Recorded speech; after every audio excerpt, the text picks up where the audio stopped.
Hello, everyone. We're here again. It's Wednesday. Sorry, we're just a little bit late, but we're here. My fault. My fault. Yeah, it's episode 110. 110. Fantastic. You've had 110 wonderful weeks of us. And here we are again. Welcome, as always, to Delboy. And I'll do my usual question. We get on with it. What have you been watching this week? Well, I was just about to say that's 109 episodes of me swearing. I think, isn't it? I think there's probably been about one episode where I haven't sworn an awful lot. It must be 100 episodes of Tony York Corner. I think there's probably about the first 10 episodes we didn't have Tony York Corner. That's about all I can say about it. But hands up, it was my mother's not very well, so you might see me just pop off a little bit today. She's not had a good day today. Other than that, what have I been watching? Well, I'll tell you what, bit of a mix, really. Mostly crap, I have to say. Mostly crap. Started off bad, didn't get much better. Now... Did you know that Kenny Everett, by the way, Ian, did a horror film? Yes, he did. Yeah, Bloodbath at the House of Death. That's right. Yeah. Called. So I watched that and wish I hadn't. Really? Is that bad? Is it? It's laughably awful, bad, over the top. Oh wow, yeah. I mean, we take it like this. There's one scene with Cleo Ruckas, you know that Cleo was very close to Kenny. His head gets trapped down the toilet. The next scene you see is his legs sticking up and shaking around like this. He'd gone down the U-bend. Don't know how. You ever seen a toilet? You'd never get your head down around the. It must be a straight down flipping flush on this thing.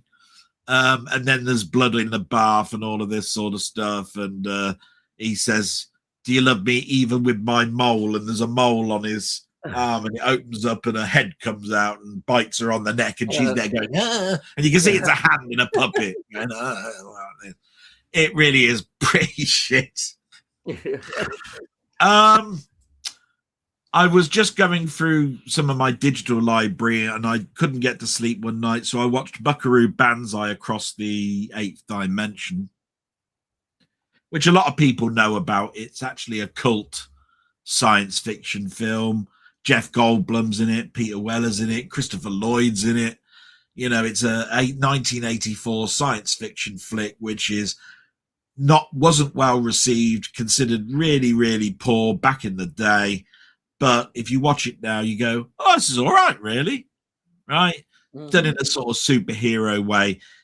Buckaroo Banzai is sort of like a person who can kick ass, perform brain surgery, sort of like Doc Savage. You know what I mean? Yeah. So there was that, and then Seminoid was on again, so I watched that. My opinion hasn't changed to that. It gets a little bit better then, because I watched The Naked Spur, based on you watching you're getting your collection of films that you've bought this week, because it's Jimmy Stewart. Yeah. And The Naked Spur. What a good Western that is. Mm-hmm. I think I might look that one up, buy that. So that was good. Yeah. And I watched a 1952 version of Robin Hood. It was called The Story of Robin Hood with Richard Todd. Yeah, another. It was a Disney produced Robin Hood, so the saturated colors are all there. You know, it's not exactly Errol Flynn, but it's Richard Todd, and Richard Todd is well known in the character of Robin Hood from a TV perspective. And it was really quite good, apart from I could shoot the minstrel in the head. Jesus Christ, every bloody minute. And here we sing the song of Robin. Fire. You know, just shoot the git with the who's got an arrow? Fire it in this bloody head, will you? What was a little bastard? Oh, sorry, excuse my French. How long has that been? that was good. Really enjoyed that. I'll just show you what turned up. Just bear with me if I can work out how to. get rid of the there it is, just there's the little switch that I need, right? This turned up, the Steel Book of 10 Cloverfield Lane, because I missed it the first time that it came out. Quite a nice looking steel book, not too bad. I'll turn it the other way around in case anybody wants to freeze frame in the future. But 10 Cloverfield Lane, I've always liked him. I think I'm looking forward to watching that again because I haven't seen it in quite a while. The sequels weren't particularly good, and the last one, I believe, is a total radical change. You know, she leaves the enclosure, doesn't she? And the aliens are sort of like around, aren't they, in 10 Cloverfield Lane? And I think it started off with that other film where there's a beast going around New York, climbing on buildings, and they're all on they're all in an aircraft and that looking down, and you don't actually see the creature. I've forgotten what it's called, but that's the historical start of 10 Cloverfield Lane. I forgot what the film was now, but I've got it. I know that much. Anyway, Escape from LA I bought just because I've got Escape from New York, and you know my story about the fact that I went to the States and this was the premiere when I got off the plane, and I did not like it. When I saw when I saw it at the pictures over in the States, I didn't like it. Has it improved? Well, I'm looking forward to watching it again because I'll tell you what ruined it for me. Things like him surfing and that on this big wave and all of this sort of stuff. I thought it was pretty awful. And then this other film came up that I haven't seen yet called Sliver. Oh, yeah. Now you can see it's quite a shiny steel book. I believe a lot of people will be talking about this. It's written and directed by James Gunn. What else do I know about it? Not an awful lot. Elizabeth Banks is in it. Okay. So I don't know too much about it, but I'm looking forward to watching that, Sliver. And that's all that I've bought. Now, TV wise, I did watch Spider-Man Noir. Now, I'm not going to say too much about it because I'm a big Spider-Man, so you know I'm going to be hypercritical. So I'm going to leave that for you to talk about because I know that you've also watched it. And I know that you'll talk about another little mini-series because I've seen it years ago, so I don't need to talk about it anymore. So it gives you something to add to your Tony York corner. Which you know this week there is nothing from Tony York corner. What do you mean there's no Tony York? Well, you know people are going to unsubscribe.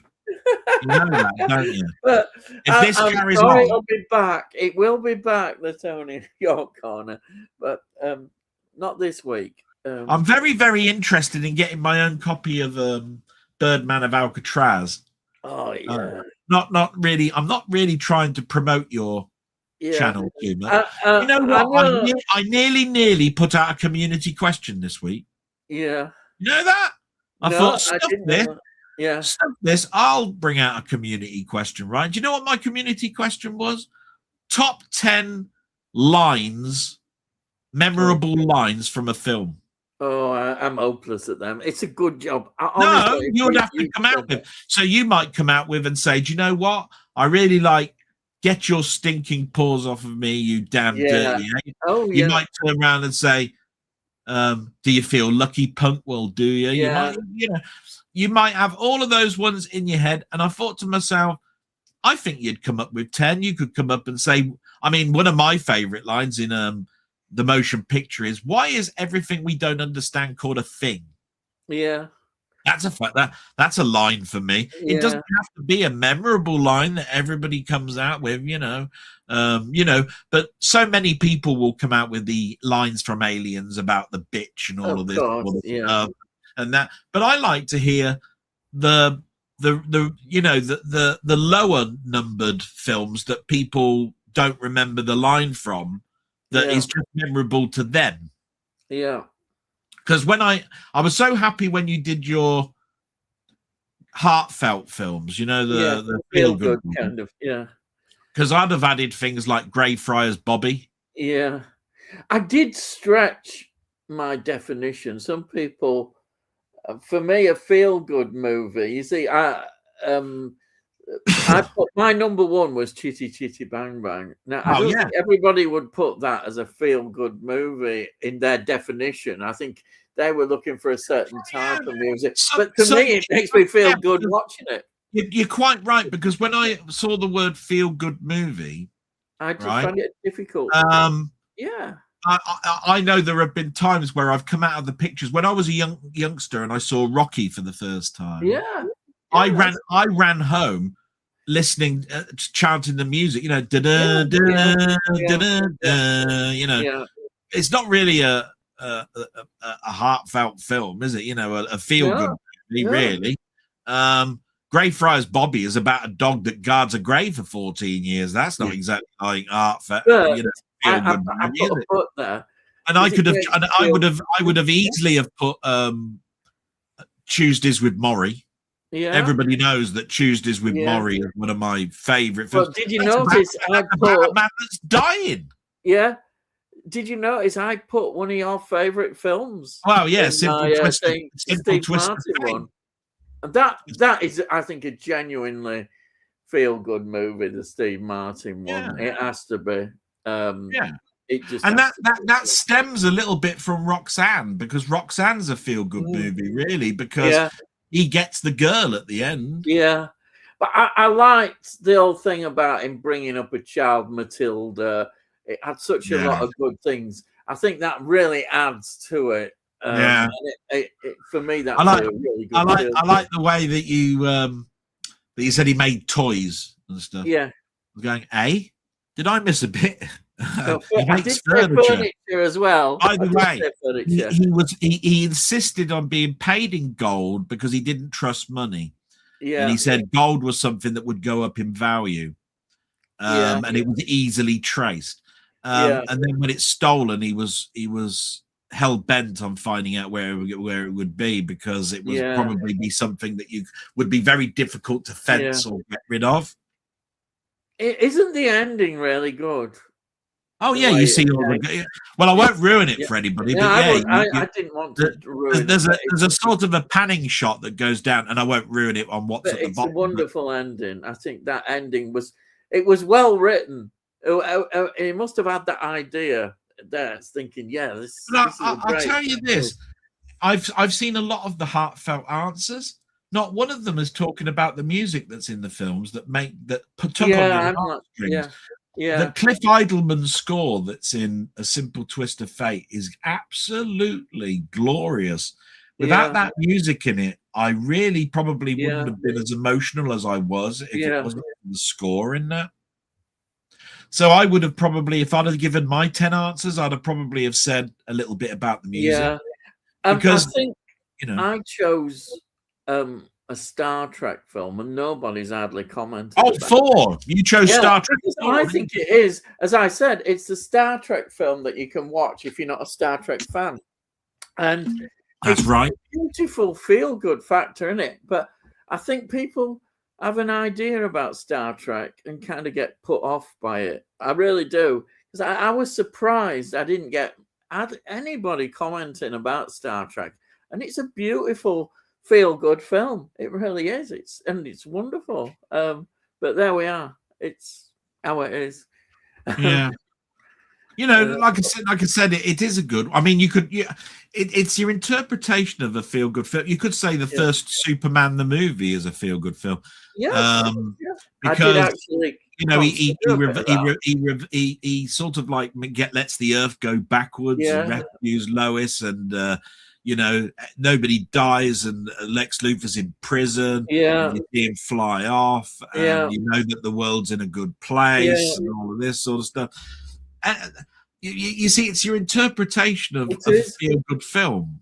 Because I said Rain Man, and somebody quite rightly pointed out that the ending is not a feel-good ending in the sense that. But I think, for me, it was a feel-good movie because seeing that relationship, it was all about the relationship. Okay, he went off and they were separate, but the fact is that he changed his life a lot. And to me, that's a feel-good factor. But it's not, it's a wider interpretation of it.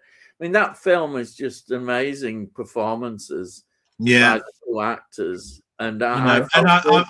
I'm dead jealous because Yeah, Muckman Movies came out with a really good community question. The little sod, I mean, the great person that he is, and yeah, I it really got me thinking yeah, as well.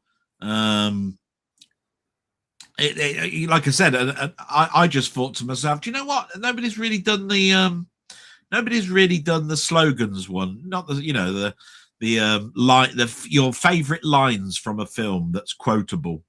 That's yeah, probably what it would be.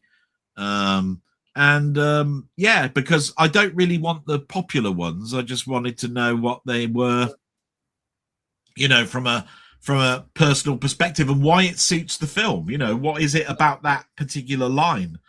Like as I said with Planet of the Apes, get your stinking paws yeah, off me, you damn yeah, dirty ape, yeah, is a turning point. In fact, it's such a turning point that the actual screen goes black for a second and then goes to another scene, and the music dramatically ends as he says that line. mm, So there's a huge emphasis on that line and its delivery. That's why it stands out for me. But there can be anything. Some people might like the quotable Shakespeare lines from Wrath of Khan or from Undiscovered Country. yeah, yeah, It could be a Raiders of the Lost Ark. It could be yeah, something really obscure like what from Tuesdays with Maury. yeah, A quotable yeah, line about death. yeah, How you live your life is just as much as how you live with death, which is a line in the yeah, film, which is so prominent, and yeah, that it's great. So anyway, maybe people can think about that. Maybe you might take that on. I'm not very good at setting yeah. community questions, I Um, mean, but there yeah. you are. But I'm going to let you talk now because And I've talked. it's ironic. The first thing that I'm going to show you, unbeknown, because you don't know what I'm going to show you. Isn't it No, I don't. strange that you've been talking about something which pops up in this box set? And I'm going to show you it. Anticipation. This is the box set that I've watched. Well, you might want to put it the right. You might want to films. put it the right way round, Ian. Yeah. Yeah, it might help. This is it. This box set, actually, I think this is a really good box set. The extras, I'm just looking from extras point of view. You can't. I mean, the extras are absolutely brilliant. The way it's done. Can I just interrupt for a moment? Is that Yeah. the UK one or the American one? I suspect this will be UK one. I know really this- want the American one. The Yeah. American one comes with the Planet of the Apes TV series in Blu-ray. Oh yeah, it does. Yes, I've seen people. I'd love to have that TV series. No, But hang on. I'm wrong. It has the Planet of the Apes cartoon series. yeah, Which is incredible. Which is TV series. Yeah, I've got the TV series. One. Yeah, The cartoon, which is incredibly hard to find in this country, is on that box set. Yeah, and it's in that box set. Yeah, Denny's got it. For years about this, getting an upgrade, and will it? But I have to say, this is a really nice box set, and if this is all we ever have, it's not such a bad thing. It's not the end of the world, because I think the extras are really well done. It's well put together box set. It's not just been thrown willy-nilly. They've really had a lot of thought in putting this together. So we've got the 5 films, and my impression, I've got to say this, I've not seen this for a while. My impression has always been, yeah, I love the first one, and I love the third one, which is Escape from the Planet Apes. And then some of the others, the quality goes really right down to the end. And I think some of my perspective has changed a bit. I was looking at them, I think, hopefully with more experience and knowing what I do about them. And view of the films has gone up, those that are considered less, which is the last two, Conquest of Planet of the Apes and Battle of the Planet of the Apes. My Yeah. views of them has improved a lot. But I'll just quickly go through. So we have the first one here, which is the one that 1968 is the one, I suppose, that stands out.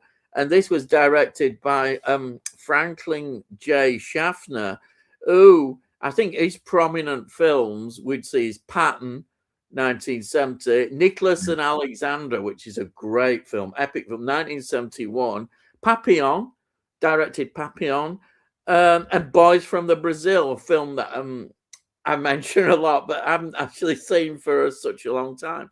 But yeah, he's a very good director, great films. And of course, we know the cast, Charlton Heston, Roddy McDowall, Kim Hunter, Maurice Evans. And of course, I've even got it written down here, but there we are. We have already had the mention, but here we are.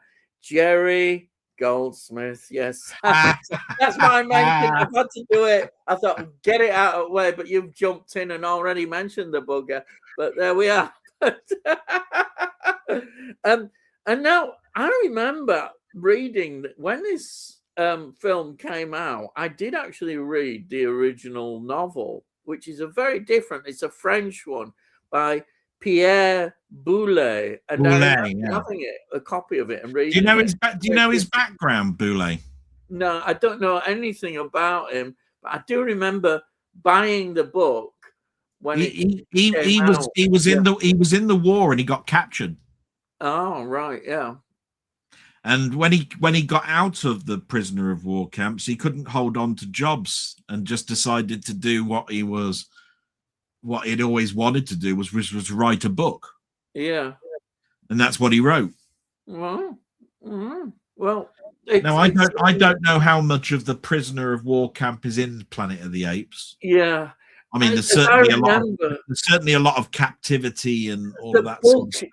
It's very different, really, from the film. If people are expecting a copy of the film in the book, they're going to get, they're not going to get that.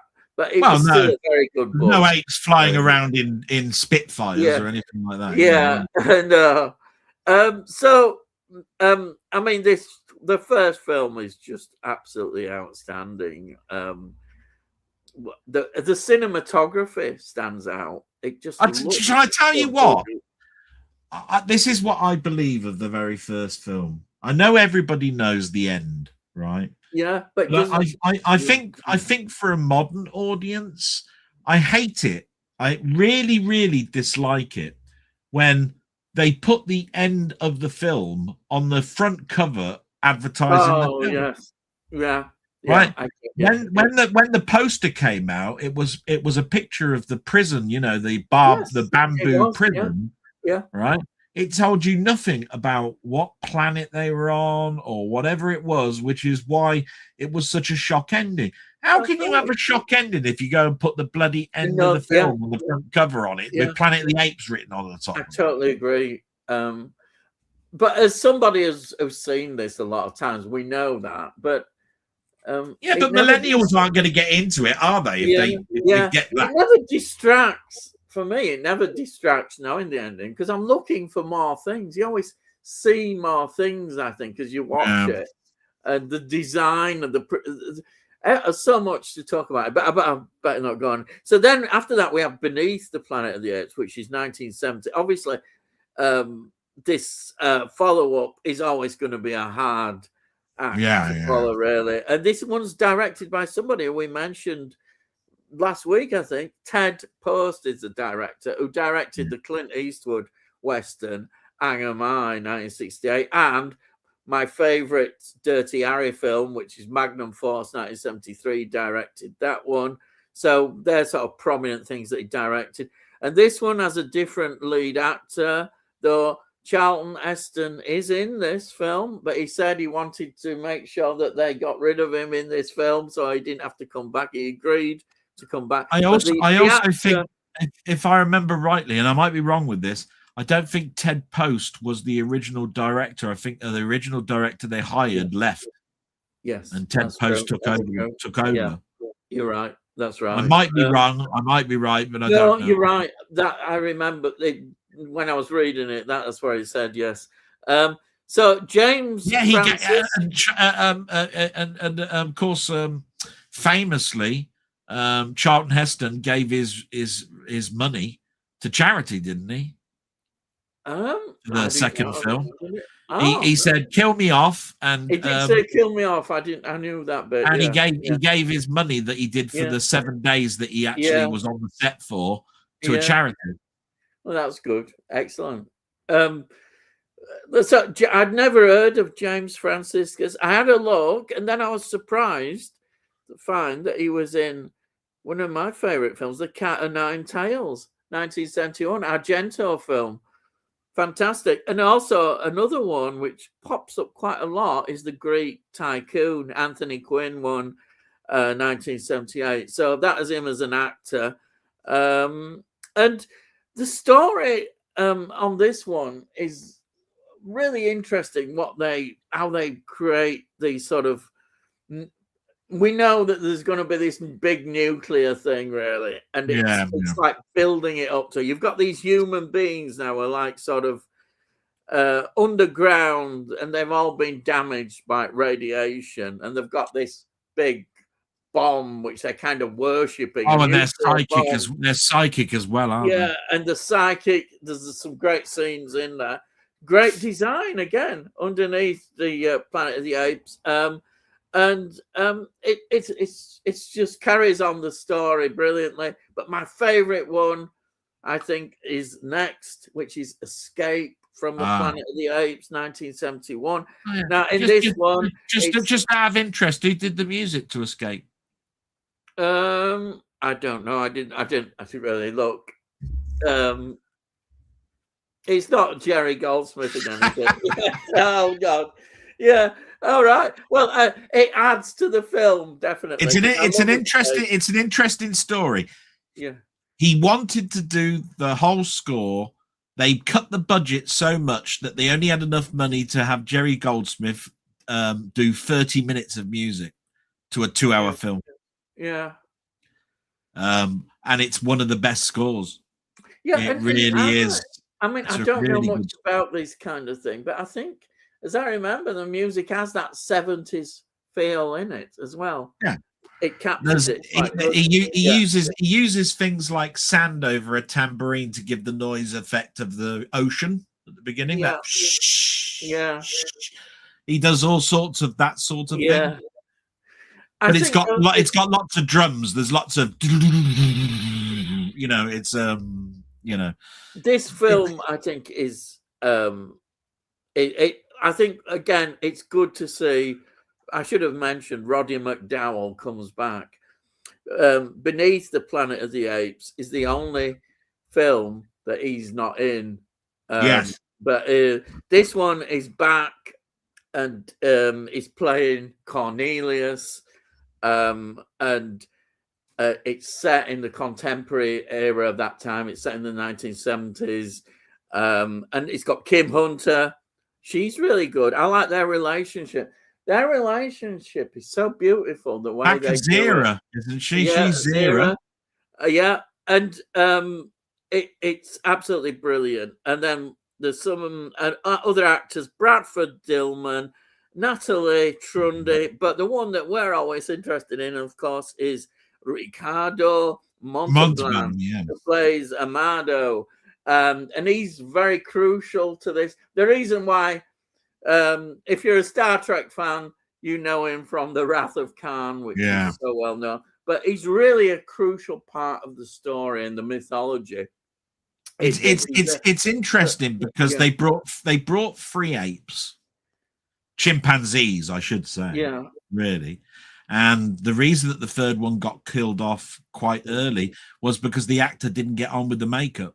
Got very depressed, found the makeup very claustrophobic. Yeah. So they wrote him out early on.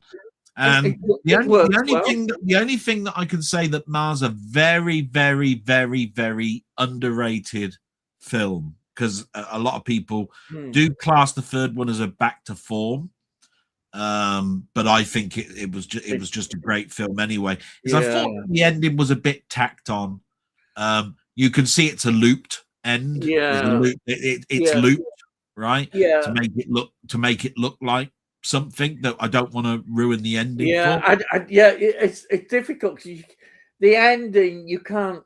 You don't want to say because you're wondering, well, how does this fit into the whole thing of how it all happens? But the ending is so crucial to Escape to Planet of the Apes. It really is very crucial. The difficulty is that by this point, I found with the Planet of the Apes films as an adult watching it, not as a child watching it, was they were trying to top the last big shock ending. So you've got the shock ending in the first one, the second one, the whole bloody world blows up.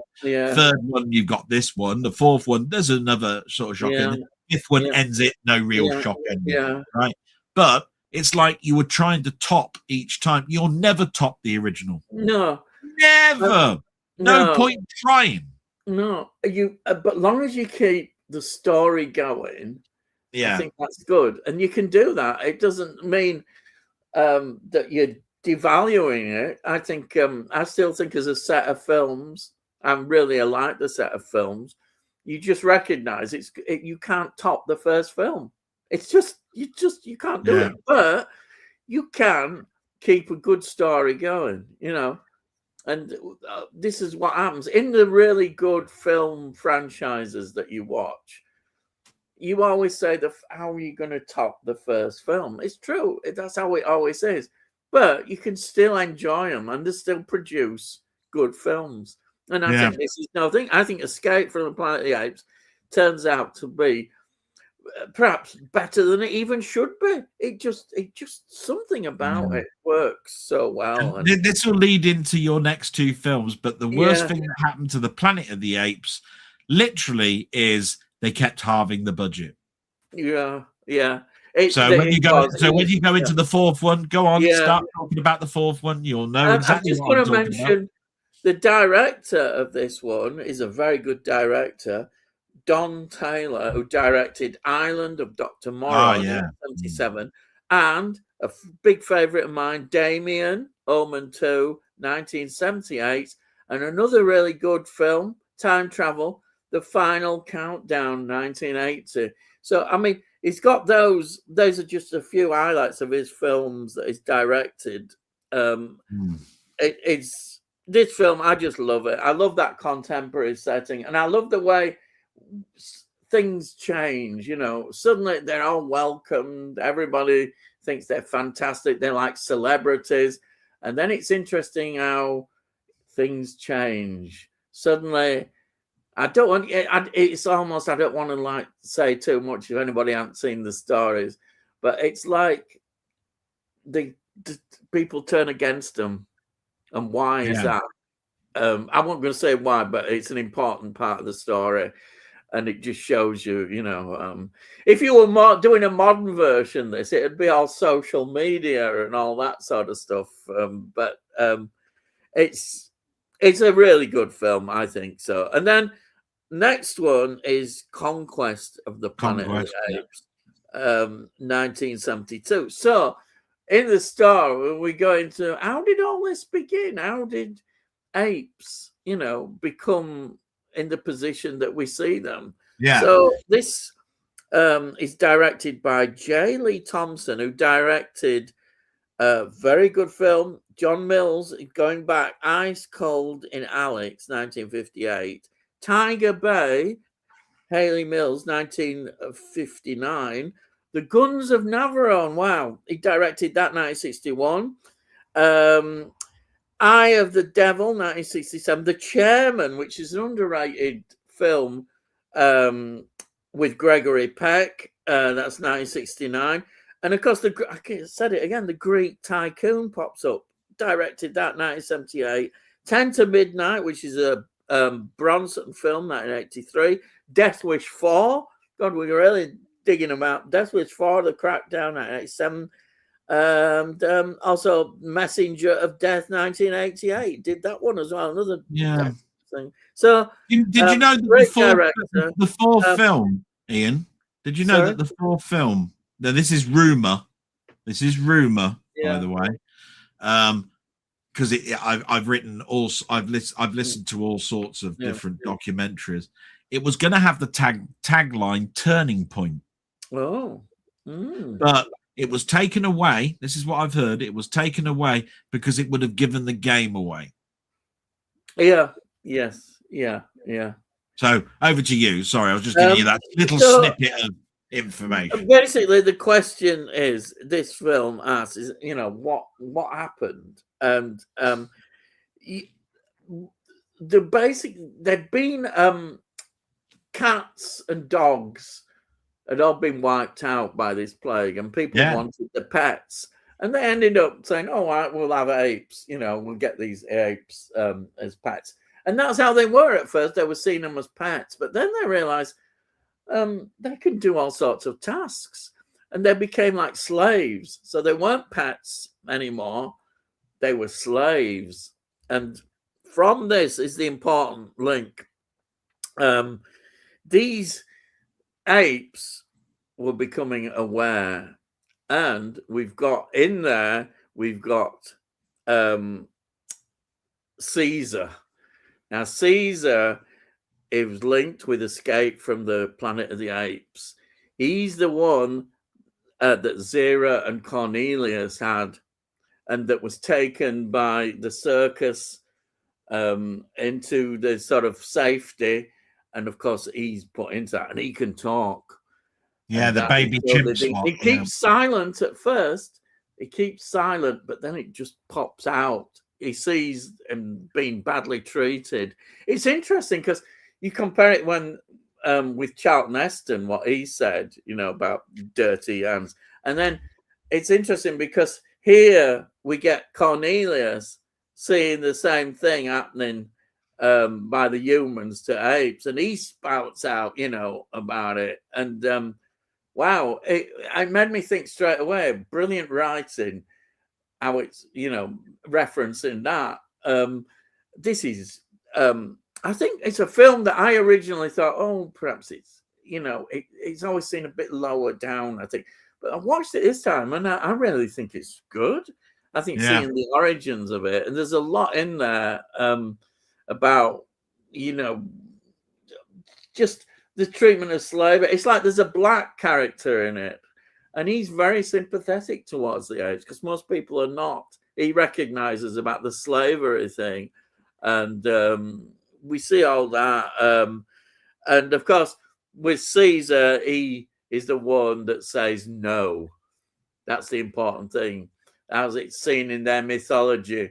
He's the first ape to say no, and that leads the rebellion. So then, of course, we get to the next and last film, which is Battle of the Planet of the Apes, and that's 1973, and that's directed by J. Lee Thompson, who directed, of course, Conquest of the Planet of the Apes, the previous one. So it's continuing from that. Now, this one, I have to say straight away, and you mentioned it, the budget was a big problem. It had got lower and lower, and this really, they couldn't do what they wanted to do on this. It shows straight away. The look of the film is very different. You compare with the earlier films, the look is very poorly on this one.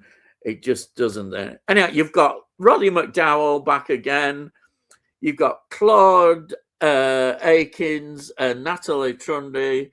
So this takes place after the nuclear war, which has happened, as you remember. And what we have now is the humans and the apes kind of in an uneasy truce, living. Can they live together? We've got certain settlements where they're living together. But the gorillas, particularly, the gorillas, and not, they've got the warlike element in them, and they're kind of the racist element against humans. They still have this entrenched feeling about humans, whereas the chimpanzees, they're all more favorable towards humans. but that's that. But then the important part of this is that there's an area which was affected with the nuclear thing, which is the Forbidden City. They always have that Forbidden City business, and we find that in there's the mutation and radiation has got more humans who've been affected by it living there. And these are completely different. These are under this commander. His name is Governor Culp. Well, there we are. Why is that? I don't know. But he has got a sort of warlike mentality about him. And he thinks, well, yeah, well, what we're going to attack the ape city. And that's his plan, and that's what he does. But I don't want to go again. There's a really nice ending, I think, in it, and I don't really want to go any further about the ending. But that is what the situation we get. I think that's why it's called Battle for the Planet of the Apes on two levels: the war element, but also a battle about the control in terms of how they're going to live together or not live together. But it is an excellent film, considering, I used to really look down on this film, I think, because now I see it better. I think that, it may be still the weakest of it, but I think it's good. I enjoyed it. I really enjoyed watching it, and for all its limitations, it's a good telling the story. It's a natural conclusion. I think the jarring thing for me, and it's only a personal thing, is I just don't believe them living in trees. Yeah, there is that element. When you're watching Planet of the Apes, they've got their own little villages and they're made of mud huts and all of this sort of stuff. Am I really seriously supposed to believe that they don't know how to make a shelter and that they live in trees? I suppose you might argue that apes in the wild. And if you've got the thing is, if you've got Caesar that really wants them to live in harmony, why are you segregating the fact that the men can't get up the tree? Yeah, there is all that. We live up in the tree, up in the sky. You live down there on the ground. Well, that's not living in harmony, then, is it? I think, to be fair to the Caesar character, what his strength is that he learns and begins and takes lessons from what he learns, and he may have that idea in his mind, but as a character, if he sees that is wrong and it's not going to work, then he'll change his opinion. And that makes him a great leader. That's why they see him as a great leader, because of that flexibility, wisdom that he learns. He's not afraid to change. That's it. That's the important thing. I think the important message is about change. He's not afraid to adapt and change, whereas you get the other side who don't want to change, who really don't want to change. But I can see, yes, this it does seem weaker, but I blame it, I say now, knowing more about it, about the production values don't help at all.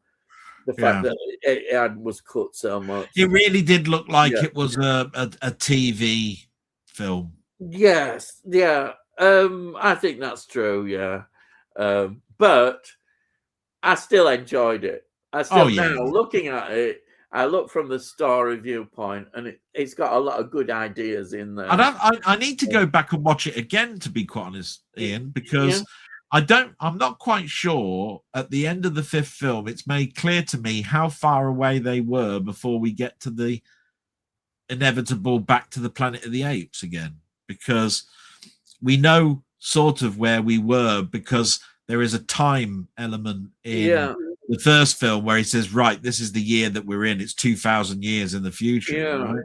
And in the third film, you know how far back they were, because they're back in 1970 somewhere. You know that the baby was swapped, and so what we're seeing is not that many years on for the fourth film. But then you don't know in the fifth quite how far away we were. And what you have to remember, in the first film, there is a very important scene in the cave where it said about the scrolls, and they said that. So you're saying that in 1400 years, and you go back 1400 years, man was like this. He had false teeth, blah blah blah. Gave a doll, all of this sort of stuff. 1300 years, and there was remnants of apes, right? So is the full film at 1300 years or what? Because there's obviously an indication of where the turning point is in the first Planet of the Apes, but you should know really a little bit more about what year we're at in the fifth film, being as the fifth film. The nice thing about this whole set of films is it goes round in a circle. Yeah. That's the whole point. The third film is so important because it gave the ability to circle the film. Yeah, that's like Back to the Future. You circle the film and you can start it. That's what makes them so. Which is why the third film is quintessentially such an important film and probably some people's favorites. Yeah. Right? But the fifth film should tell you we are 1,000 years away from Planet of the Apes, or we're 500 years away, or whatever. And I don't think it's that clear. It probably is in the book. I might, if I go back, it probably is in the film. But it's been a while since I saw the fifth film. So I would say, my impression, and this is a good thing because it's like you have certain impressions in your mind that I'd sort of written off the last film and more in my mind. But watching it, I can see a lot more merit in it, and I found it enjoyable. And that is a good thing. I think looking that, you make your decisions and how you feel about a film. I think it's because you're so disappointed in that film. But then when I look at it now, I don't feel that as much. I know its limitations. And if you know its limitations, you can accept it. So anyway, I have gone on a bit. I've just got one more film to talk about. Well, I'm going to go and check on my mum, and you can talk about whatever you want now. I've watched a hell of a lot of films. This is the last one. This is 1974, House of Whipcord. And this is written, the story, and directed. It's based on, totally on his ideas before he wrote the script, and that is The House of Whipcord, 1974, and it's directed by Pete Walker. Pete Walker is a brilliant kind of exploitation cult director. I think he's very, very good. Now, if you look at the films that he was particularly involved in, Man of Violence, 1970, Cool It Carol, 1970, which is great. And then a film that I reviewed on here a while ago with Susan Georgian, which is Die Screaming Marianne, 1971, which is really enjoyed that.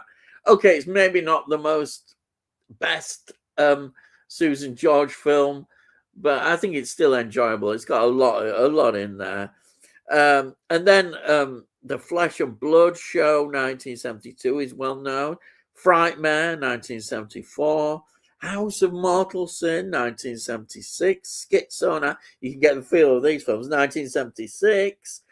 Home Before Midnight, 1979. House of the Long Shadows, 1983, the last film that he was involved in. So there's a lot of really good cult films there, I think. That is a solid selection of films. I think it's really good. So this film stars Barbara Markham, Patrick Barr, Ray Brooks. I've heard of Ray Brooks before, Anne Mitchell and Penny Irving, who I think was some sort of page 3 model for the Sun. Yes. So you're thinking, hey up. There is kind of a sleazy atmosphere in this film. I'll make no bones about it. But I've always liked this. It's had a very cool sort of feel to it. But it's got a dark. It's sort of a film that you can watch late at night and just get into it and see, just immerse yourself in this film. So what we have is this model, and she basically is tricked by her boyfriend to go to this place, and he leaves her there outside, and she doesn't know that this place is effectively a private prison.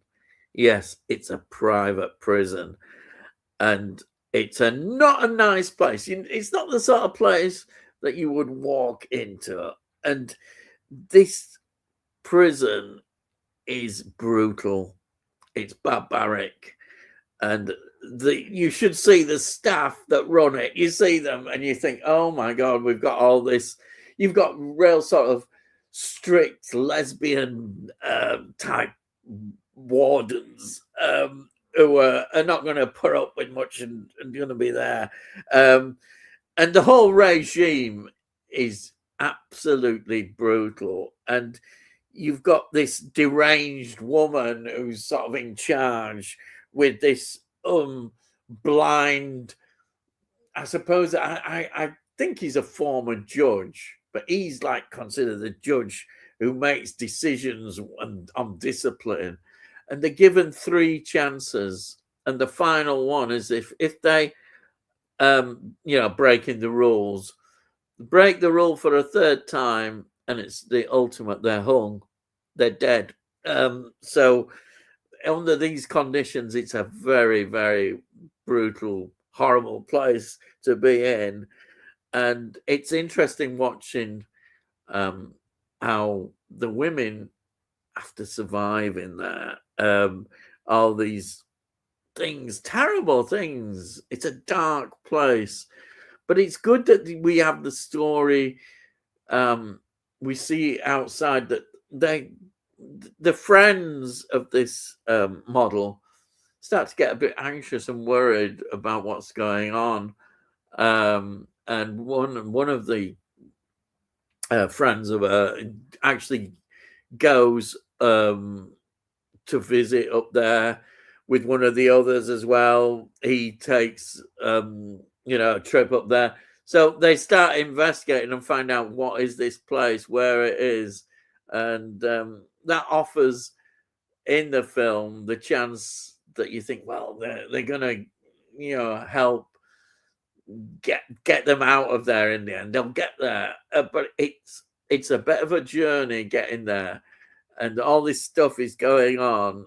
And it's just one of those films you can't help but think, wow. I've always found it really absorbing because it's so dark. It's full of despair, but yeah, they get through it, and it's like like in a revenge film, you can't beat it. It's great satisfaction when these characters get their comeuppance. All that evil characters finally get it in the end. You can't help but love that, and it's kind of got that revenge aspect that you like in it. But it's just a kind of a weird film, really, a very weird film, but enjoyably weird. I loved it, and I'm really glad. I've been wanting to get it, so when I saw it, I thought, oh, I've got to get this because I've seen it over years, and to have my own copy of it. Yeah, it's different, but there we are. So I'd better now go through the comments. Let's have a look. So we'll start with Tony saying, "Good evening, Ian, Del, and chat. Any prizes for being first?" No, we're a tight buggers around here. We don't give prizes. Right. Hang on a minute. Hang on. I know we got to get to the comments. You're not going to talk about John Adams and Spider Noir then? Well, we'll go. We'll forget that. I did mention it. I can talk. I did watch a series. It was a mini series on on Adams. 7 episodes of it, and it was quite an award-winning series. If you're interested in American history, this really it's a really great series. Of course, he becomes the president. He's one of the founding fathers. And we get the whole life story and all the events going on, right through to events like the Napoleonic Wars, and so all this starts before the American independence, and then we get into the 19th century and all the events there. And he was for that era as well. He lived into his 90s, which is extraordinary. Absolutely extraordinary.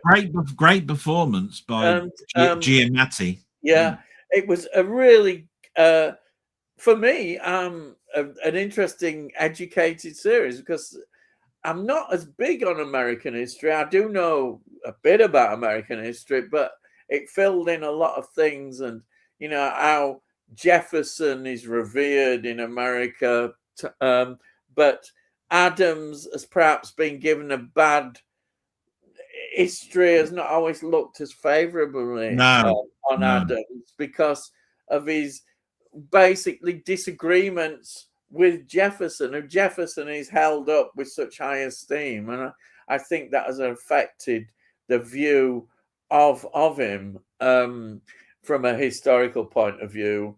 And their views as well were very different in some ways as well. Jefferson was always much more idealist about freedom in terms of the French Revolution, because the French Revolution was such an important influence on him, and as it is on America generally. But of course, the French Revolution took a very different turn to what the American Revolution effectively does. It was much more brutal, the French Revolution. As we know, we had the tyranny of Robespierre and all that kind of stuff. And that America, I think, avoided. It was lucky it didn't get anybody. But people like Adams are aware of tyranny. And now that if people get too big, too much power, they could exploit that power to their own ends and be against the country and the Constitution. And this is the safeguard of America, was always that there'd be checks, that nobody could get bigger and bigger. The Constitution was there, and there were ways that even the president, it was at the top, could still be held account in the Constitution, as they say it. But it's interesting. I always find it quite amusing, actually, that they're bragging about, being democratic. But we must admit that it's not as democratic as we see it, because you've got to have property rights. They are ahead. Universal suffrage, but even then is limited, doesn't happen until 1868, which is ahead, because universal suffrage in this country, 1918 women get the vote, but it's a very sort of it's not complete until about 1929. Yeah. So I said 1868, which is pretty progressive, but we must remember that the slaves and the black people who were free as well had no vote. So though they're bragging about it, they're not a full democratic country. But I think the miniseries was created far enough back that it wasn't afraid to talk about slavery. That was a good I think that's from important. my perspective. Because it's a big part of American history. It's like this film as well. You can see why the American Civil War happened again. It's another of those films where the forces are building up. And do you know what I find fascinating? And I always think about this when I'm watching. It starts off with the colonists, and they have their certain way of life and how they are. And they're very much copying Britain, and they're always saying they're against the royalty, which is important, the way they address the president and everything. There's all sorts of issues. But they're still carrying on the traditions. And then you think Victorian period in America, the West opens up, and you've got all the cowboys, which is a million miles away from these sort of people in the cities, and the way it changed America when they opened it up, and the way the Civil War happened. There's so much going on. It's easy to take for granted that in a relatively short space of time, within a few hundred years, things change so much, massively, for a young nation. Whereas in our country, things were much slower in terms of change. Gradual. But they were at a slower pace. Whereas in America, because of the geography of it, it's just amazing the way it changed. And there's so much going on, but I'm going on too much, but that's another story. The history behind it is always fascinating, as I see it. Talking about Spider Noir for a moment, I think that was the big surprise for me of the week, because I was going to sit down thinking I'm not going to like this, but actually I came away going, that's one of the highlights of the week for me. Mm-hmm.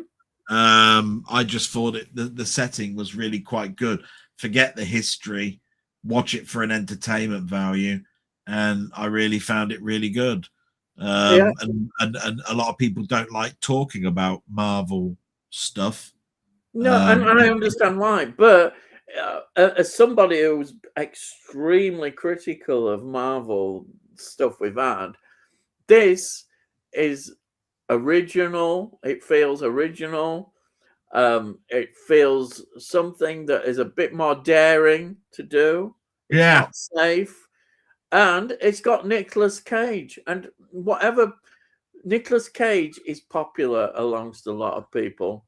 And it feels like it's a pet project for him. And he's brilliant in it. I have to say, how they do it, the noir feel is it's a masterstroke, actually, the noir feel. Black and white. I know you said you had the option of watching it in color, but you don't watch noir in color. No. I watched it in black and white. This is the detail. You can like the smoky atmosphere of the clubs and that you see. The women, the way the women are portrayed, they all just fit perfectly into that period. You can't help but love it. And it surprised me. I'm not a sort of Spider-Man fan, but I thought, well, if you can create this kind of world, that is... You're not a Spider fan? Well, I'm unsubbing from you. What do you mean you're not a Spider fan? Yeah, I don't know enough about Spider-Man. You see what I mean? No, bollocks. You said it now. That's it. Yeah. No, I don't. My opinion is I love... in the films, I love the first 3 films a lot. I think they're really good. The Sam Raimi ones, yeah, they're really good. And I have to admit, you see, now I read Pow as a child, which I know is a reprint. So I was at Spider-Man was probably before I got into Batman. So there you are. This you mean? Yeah, that's it. Yeah, I used to get that. I got that as one of the early comics that I bought. My mum bought me them. I said, "Oh, I like that," and she went and got them every week for me. So yeah, there you are. That's my take, anyhow, on those. Shall we just get on them now? Do you want to say anything else? You want to add anything else? No. I mean, I wanted to know your opinion of it. Yeah, I hope people are not turned off enough from Marvel to go, I ain't watching that load of shit. Yeah, and actually give it a chance. Yeah, because it's different. It's not the same old. That's what we've had. It's got, it was getting to the point where you were thinking, oh, not again, just the same stuff. Though I have to say, in defense, I did enjoy Thunderbolts. I think Thunderbolts Yeah. felt refreshing compared with all the rubbish that we'd had. But this one, the way it's filmed, the way the whole concept works. That's my opinion, anyhow. Yep. Right. Comments, yes. So we've got Cy now saying, evening gang. Hello, Cy. And then we've got Cy saying hi, Tony. Tony saying hi. And then we've got Cy saying, I'd like to wish Ian a belated 45th anniversary of his 21st birthday. Thank you. Thank you for all my. Add another 100 years to that, and you'd be close. Yeah, thank you anyhow for all the birthday wishes that I was sent. Thank you, everybody. I really enjoyed it, and I'm an old pensioner git now, so there we are. Yeah, he's still reading through. He's still reading through them now because it takes him. That's why it takes so long to get through the comments, because he's slow at reading. 21st, my 21st birthday.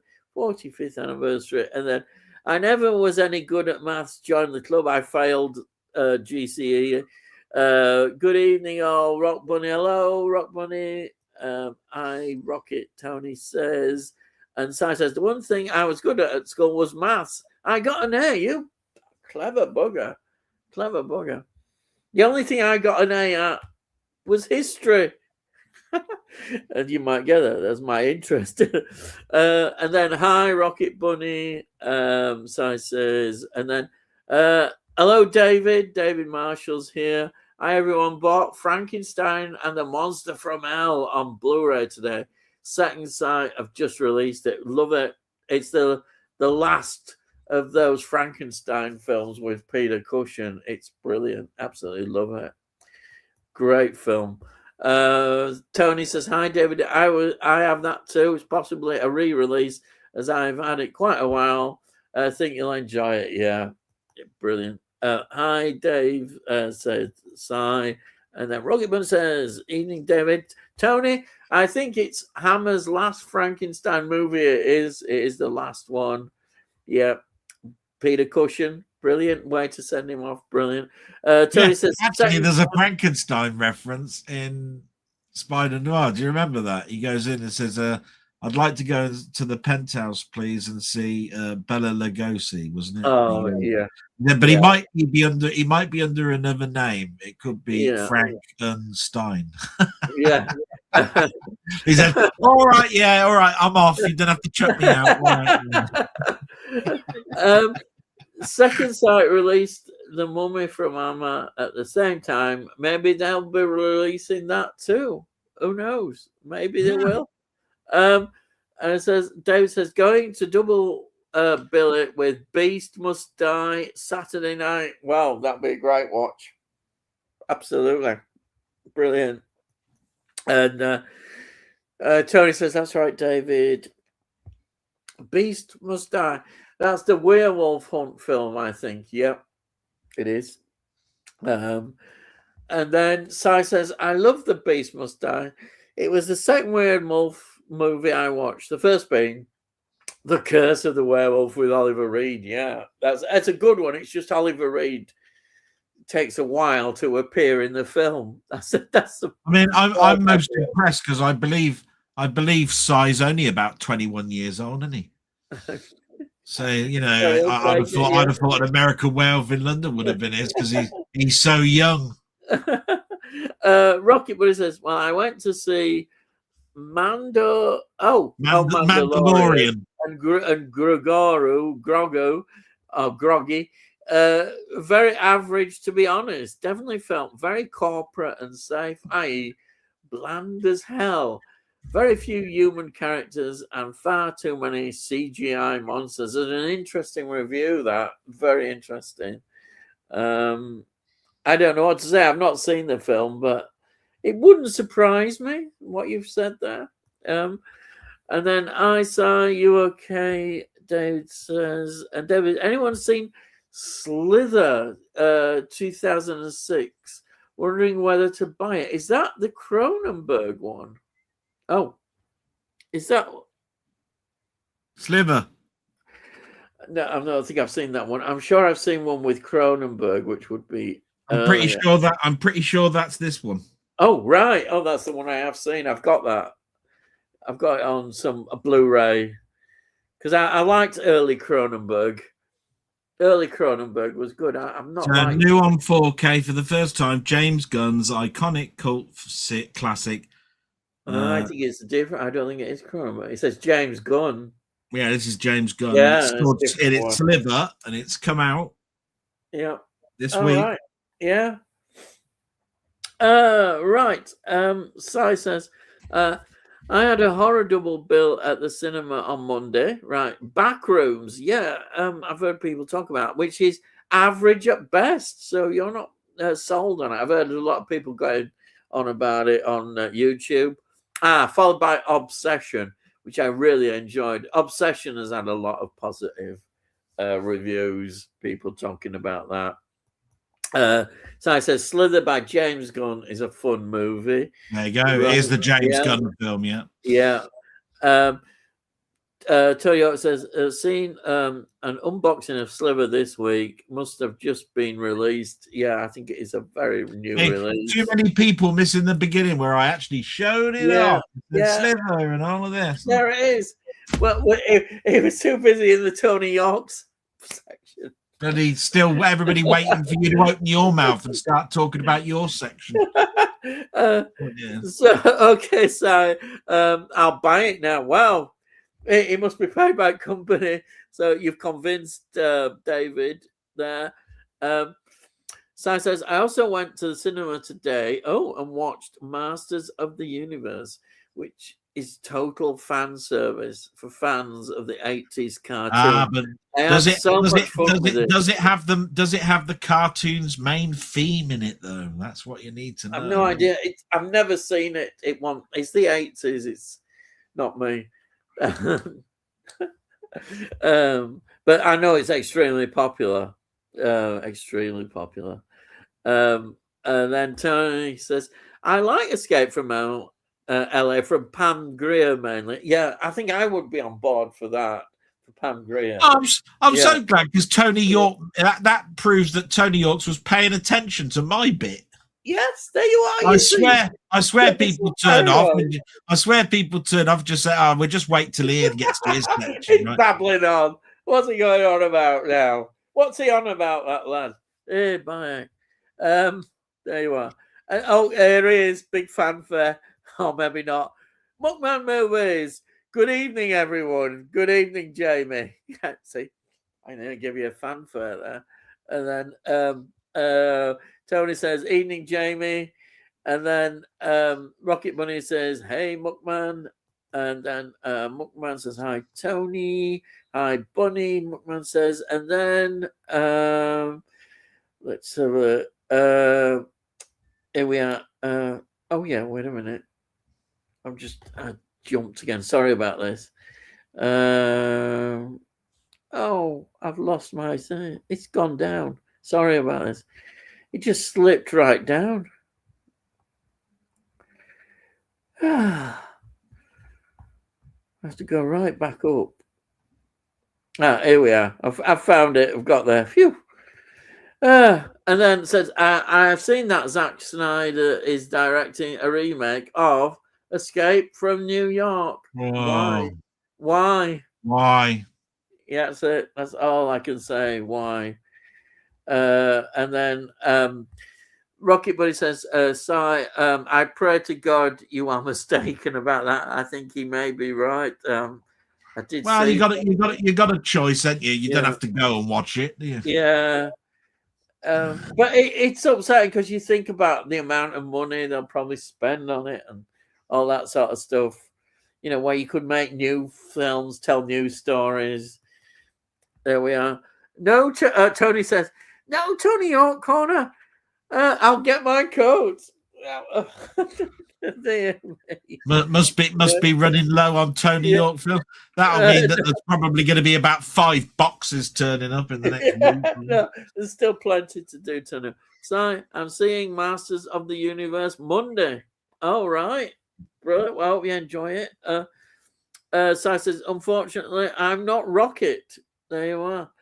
And Sai says, David, if you're a fan of the original cartoon, you'll have a blast. So it's very positive.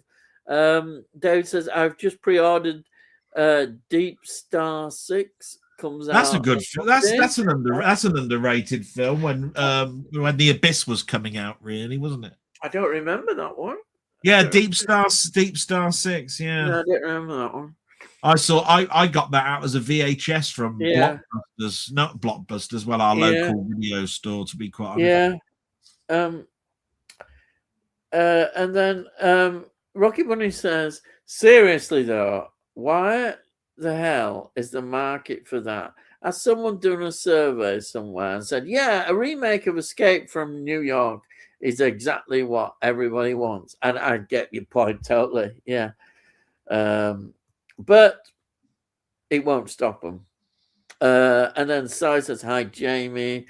And then David says, I love the cartoon, even though I was 15 when it came out. Oh, yeah, I was a similar age. I really like the music, to be quite honest. Yeah.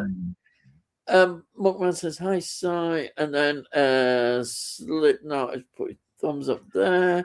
And then Rocket Bunny, hey, Slipknot. And then howdy, Slipknot. Just hi,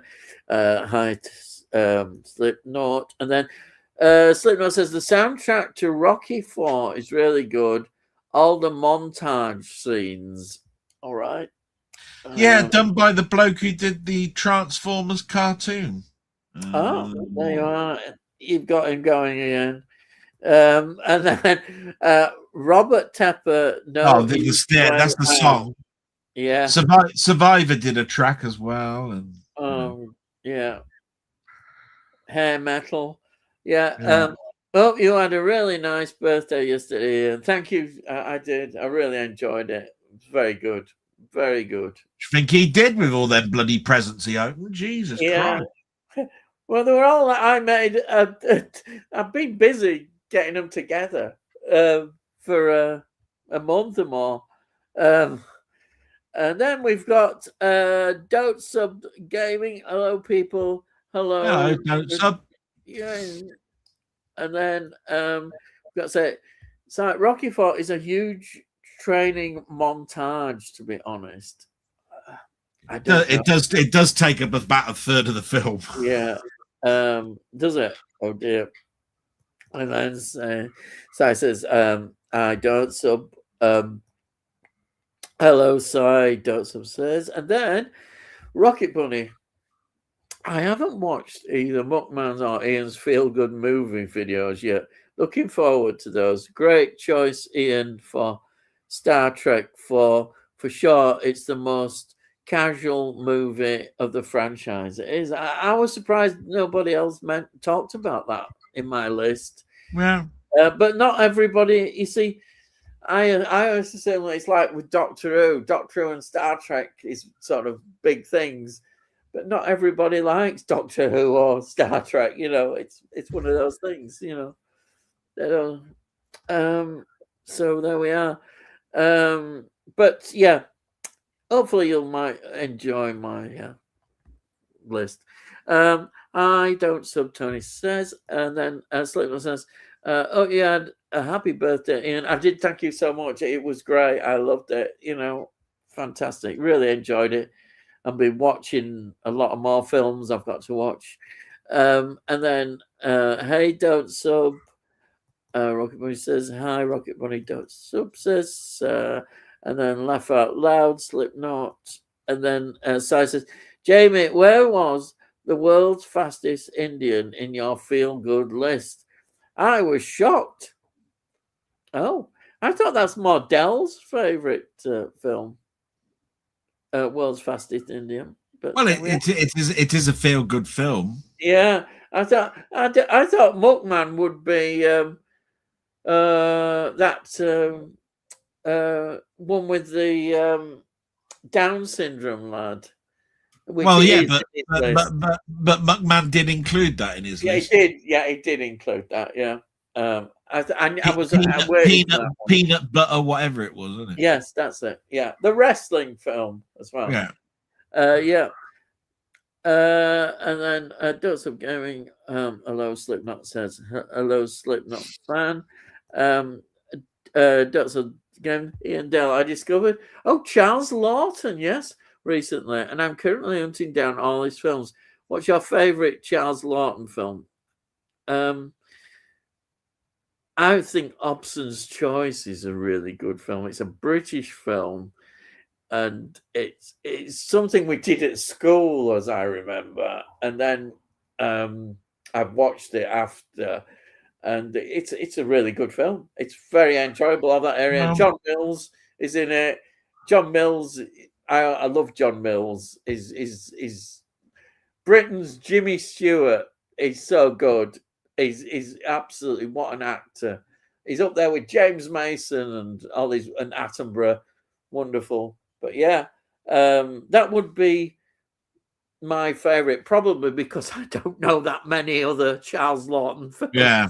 That's the thing when it comes to me is that I probably don't know too many, but I do remember him because I had to do a review, and he's in Spartacus. Oh, right. Yeah. But I've got the foresight of being, well, you know, I've got the pleasure of seeing people's comments, and I know that some people have mentioned films that I have seen of his. I won't ruin it. I'll let you read them out. I hate to ruin what you're going to be reading out, but yes, there is a famous sort of deformed character. I know you mean. Anyway, I'm not going to read it out. I won't say you know, that I do remember Charles Lawton in. Yeah. So I'm just going to mention Spartacus because I've seen Spartacus so many times that I know Charles Lawton's in that. Yeah. I'd forgotten that one that you're going to make, but I won't make until we get there. But he's also cleverly edited in. Yes, I think I'm right about this. He's cleverly entered into a Steve Martin film, Dead Men Don't Wear Plaid. Oh, right. Because he's in the black and white noir films, and they stitched him into that Dead Men Don't Wear Plaid because that's what it was, wasn't it? So I know, but I don't know what film they stitched him in from. So I can't really, that's where I go. I don't know what to say really, because you know what I mean. Yeah. So I was just looking at this comment as well. I thought that's a bit cheeky, but right, spot on. It's a good comment. Simon says, was that an Australian import? Just asking because it was upside down. That's when I was showing the Planet of the Apes for the first time. I did tell you. So you might want to shut up for a minute because you got to turn it the right way around. Right. And Dotsum says, I took my daughter to the new ride at Blackpool yesterday. Oh, God, I've heard a bit about that. Wow. It goes so high. My stomach was in my feet. I felt like I wouldn't go on it. I've seen it. There's no way I would go on it.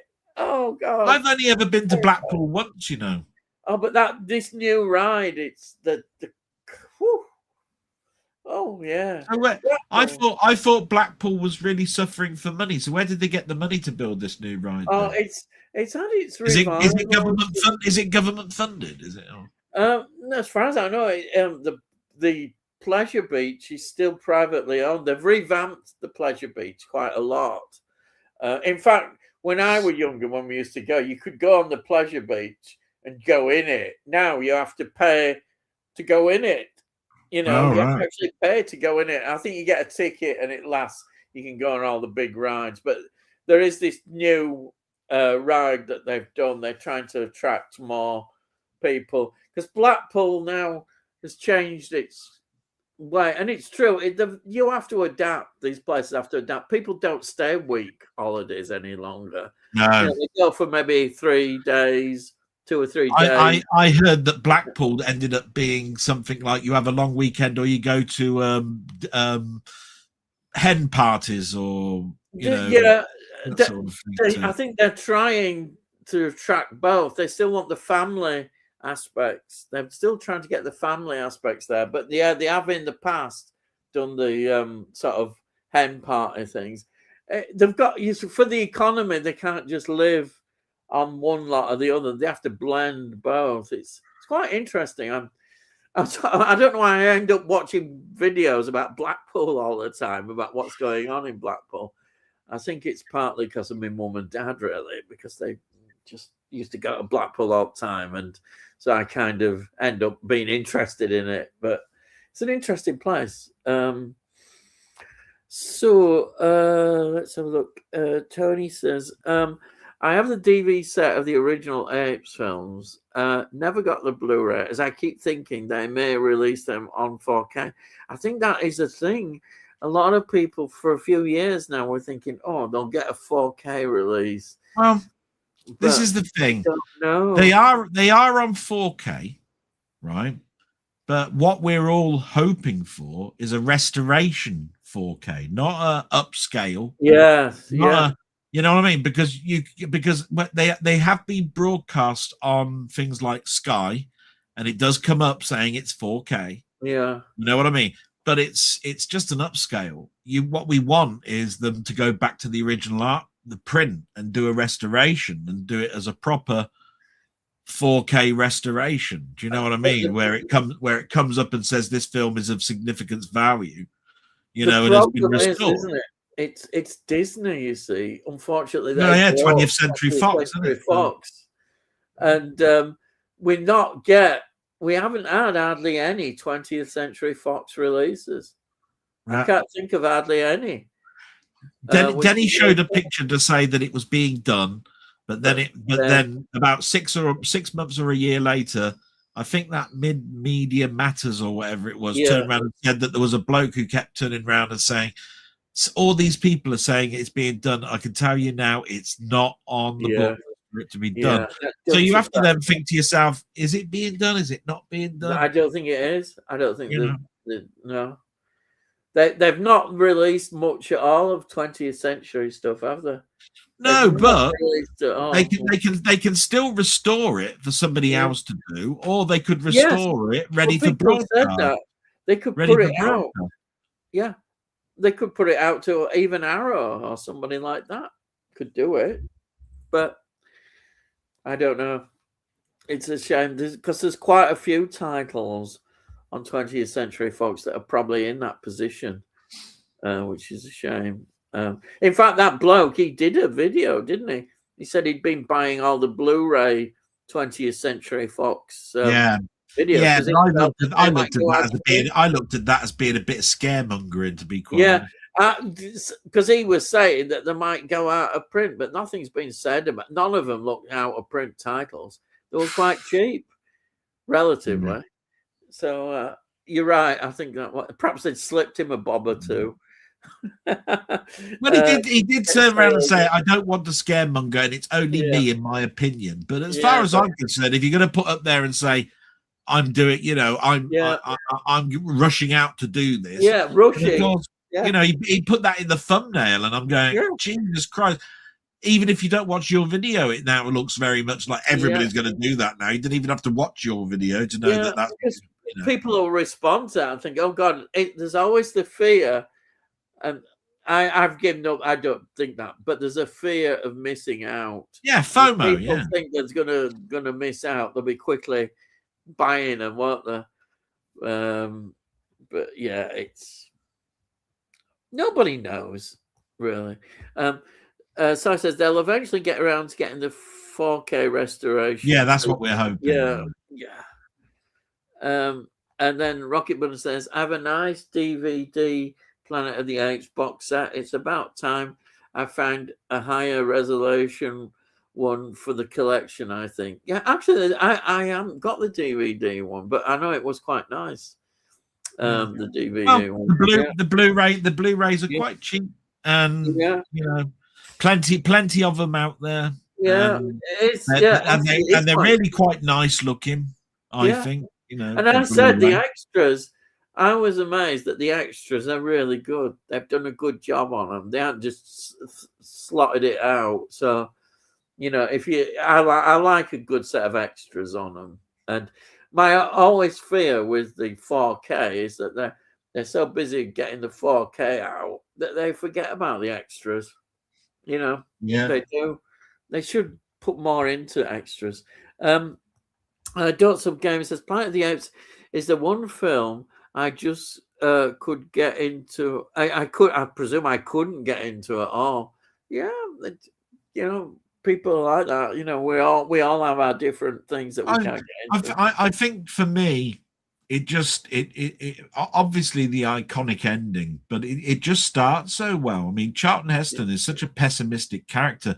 He's talking to himself. He's got a last cigar. That was weird. A Yeah, spaceship with a cigar on it, and he's there turning around and saying, "We're 700 years. We're 6 months into a flight of 18-month flight, and and he says, I wonder if back home, because I'm now 700 years, away from the planet, if brother is still killing brother, and it's sort of it sets the yeah, tone, and yeah, then he's onto Landon's back all the way through. You yeah, think that the last three people on this planet, you wouldn't be getting on each one's back, but he's constantly having a go at Landon, turning around and saying, I know what you came on this planet. You wanted to be immortalized.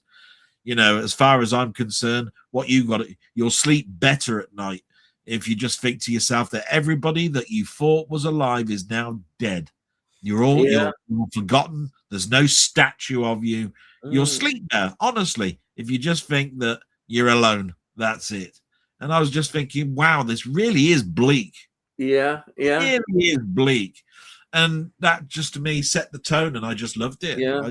I And just thought, even seeing that where it's gone wrong, the female, has there's been some sort of yeah. seal problem, and she's And just it like, makes you laugh really because there's four on this trip. There's three men and one woman. Well, she's going to be popular, isn't she? yeah. She's gonna if she was going to populate the planet, she was going to be a very busy lady. You'd have thought they might have put another one, at least had a second woman on board as well, but just one. Why one? I don't know. But that's true. Anyhow, don't so we all there's films that Yeah, are popular, and I could totally understand it. Why you yeah, might not. yeah. I mean, I notoriously there's certain films that I really don't understand why people like, but are absolutely loved. Like 2001: Space Odyssey. Hey, there's nothing wrong with that film. Overrated, Shut your face. overrated. Ah, Totally, bollocks to you. it's a Oh, poor see, fest. look, you make me swear. You make me swear. You know An full well you absolute were going to get poor a fest. response to that. Yeah. A good opening, and then it's all downhill. I've got to Yeah. go with that. I've got to go and check my mum. So You know how to get my thing about 2001. I love baiting it. Right. And then laugh out loud. Sorry, I just repeated Tony's comment almost. It's all right. And then we've got Tony saying, that's up. Hobson's Choice is a good Charles Lawton film, in my opinion. I've not seen the early 30s version of Mutiny on the Bounty, but I'm sure he plays Captain Bligh. Yeah, I've not seen that one because it's more the later versions of Mutiny on the Bounty. I wonder what he's like as Captain Bligh. I like Trevor Howard as Captain Bligh, but it'd be interesting to see what he's like, because he certainly will have to have a menacing kind of authority kind of figure. In fact, I only know him, to be honest, from Hobson's Choice. Yeah, it's the only one I think I've seen him really, and I've not. Oh no! Well, the other one, Quasimodo. Yeah, he plays that, of course. I have seen that years ago, but years ago I can't remember too much about that. But yeah. And then Don't Sub Gavin says yes. Yeah, there it is. I'm a fan of Hunchback of Notre Dame, of course, with Charles Lawton. Yeah. That's a film I should watch again. That what I remember vaguely, it's quite a sad. He plays a sad film, doesn't it? A sad character, and probably adds a lot to such a sad character, deformed character. It's probably one to check out, that actually. But that's all I remember him as, really. And in Hobson's Choice. Jamie says, so I recommend Witness for the Prosecution for a Charles Lawton film. It's probably my favourite of his. I've never heard of that one. Is that like a courtroom kind of drama? Sounds good. Si, with regard to Fastest Indian, it always happens when I do a top 10 list. I always forget one that should be in there. It's the nature of the game, I'm afraid. I totally agree. I know what you mean. I hate doing the lists, really, when you have to do 10, because you're thinking, I've missed that one out. I've missed it out. I often find that you could easily do another 10. Easily. You think, oh yeah, that's a feel-good movie, in my opinion. It's so easy. Though I think for me, Chitty Chitty Bang Bang was always going to be there at number one, because it's just a favourite film that I watch every year at Christmas. It can't not be, I mean, Home Alone, dare I say it as well. I love Home Alone. Yeah, Home Alone 2. I know, controversial. I know people do actually prefer Home Alone 2. But I like the first one because it's the first, I think, that one. But yeah, Home Alone 2 is a very good, and is up there. But I always choose Home Alone, I think, before. I should get Home Alone 2. I haven't got it, actually. I've seen it before. I've just seen it, watched it on TV. I've seen it. Perhaps I should get that for collection so I can watch that one afterwards. There's some good stuff in Home Alone 2. Anyway, it's one of those debates, perhaps a Christmas one to talk about. And then I'm off there, as Si says. And then, anyone remember the Planet of the Apes musical on The Simpsons? Really? Starring Troy McClure, chorus, Dr. Zayas, Dr. Zayas, Dr. Zayas, Dr. Zayas, Dr. Zayas, Dr. Zayas, who Dr. Zayas? I don't remember that one, but I like the sound. So it's making me laugh just thinking about it. I like where you did that. That's brilliant. That's really funny. I can understand that totally. I like it. Yeah, I know this is sacrilege, and it's something I should do. I really should do it sometime. You're going to be shocked. I've never really seen a Simpsons episode. I've seen clips, but I've never watched the whole Simpsons episode. And I've always think maybe I should have a go, try and find a cheap box set and have a go. But I wouldn't know which to choose. I think people say the earlier ones are not as good, and the ones from about 7 or 8 get better. I don't know. I know nothing really much about it, but it does look interesting. Oh, I should watch. We do have Disney Plus, and I think it's on there. But Disney Plus drives me mad. I've talked about it before on the Wi-Fi. I'm watching something, and it goes off again, and it just dries. It's the only one it does it on. It's almost like there's a bug on Disney Plus. I've tried all sorts, and it just drives me mad. It really does. I know. That's me going on. So, will anyone be going to watch the new Steven Spielberg Disclosure Day next week? I'm looking forward to seeing it. I think a lot of people are looking forward to it. It looks like it. Dare I say it? I think it's going to be in people's top films of the year. Yeah, definitely. And it's ironic that sort of Spielberg should get in this year, especially when we've got something like Project Hail Mary, which I think so far has been my film of the year. A Spielberg film and that. Wow, there's going to be some competition. But I'm looking forward to all these films coming out. There's going to be some good films yet. I can't wait. to see what's to come. And then we've got Sai saying, Jamie, I went to see Obsession. What are your thoughts on the lead actress? I thought she was so good at switching moods in seconds during a scene. That sounds good. And then Slipknot says, Obsession is great. I saw it on the day of release. Totally blind watch. One of the best horrors I've seen. It's making me want to watch it. No, I think I would enjoy it. I'm sure I'm going to enjoy it. I feel I will. Definitely. She's so good in it, don't you think? You see, you're selling it, and I'm thinking, when that comes out, I've got to get it. I've got to get it. Yes. Ian, he's Caesar's name. Surname Salad. Caesar's salad.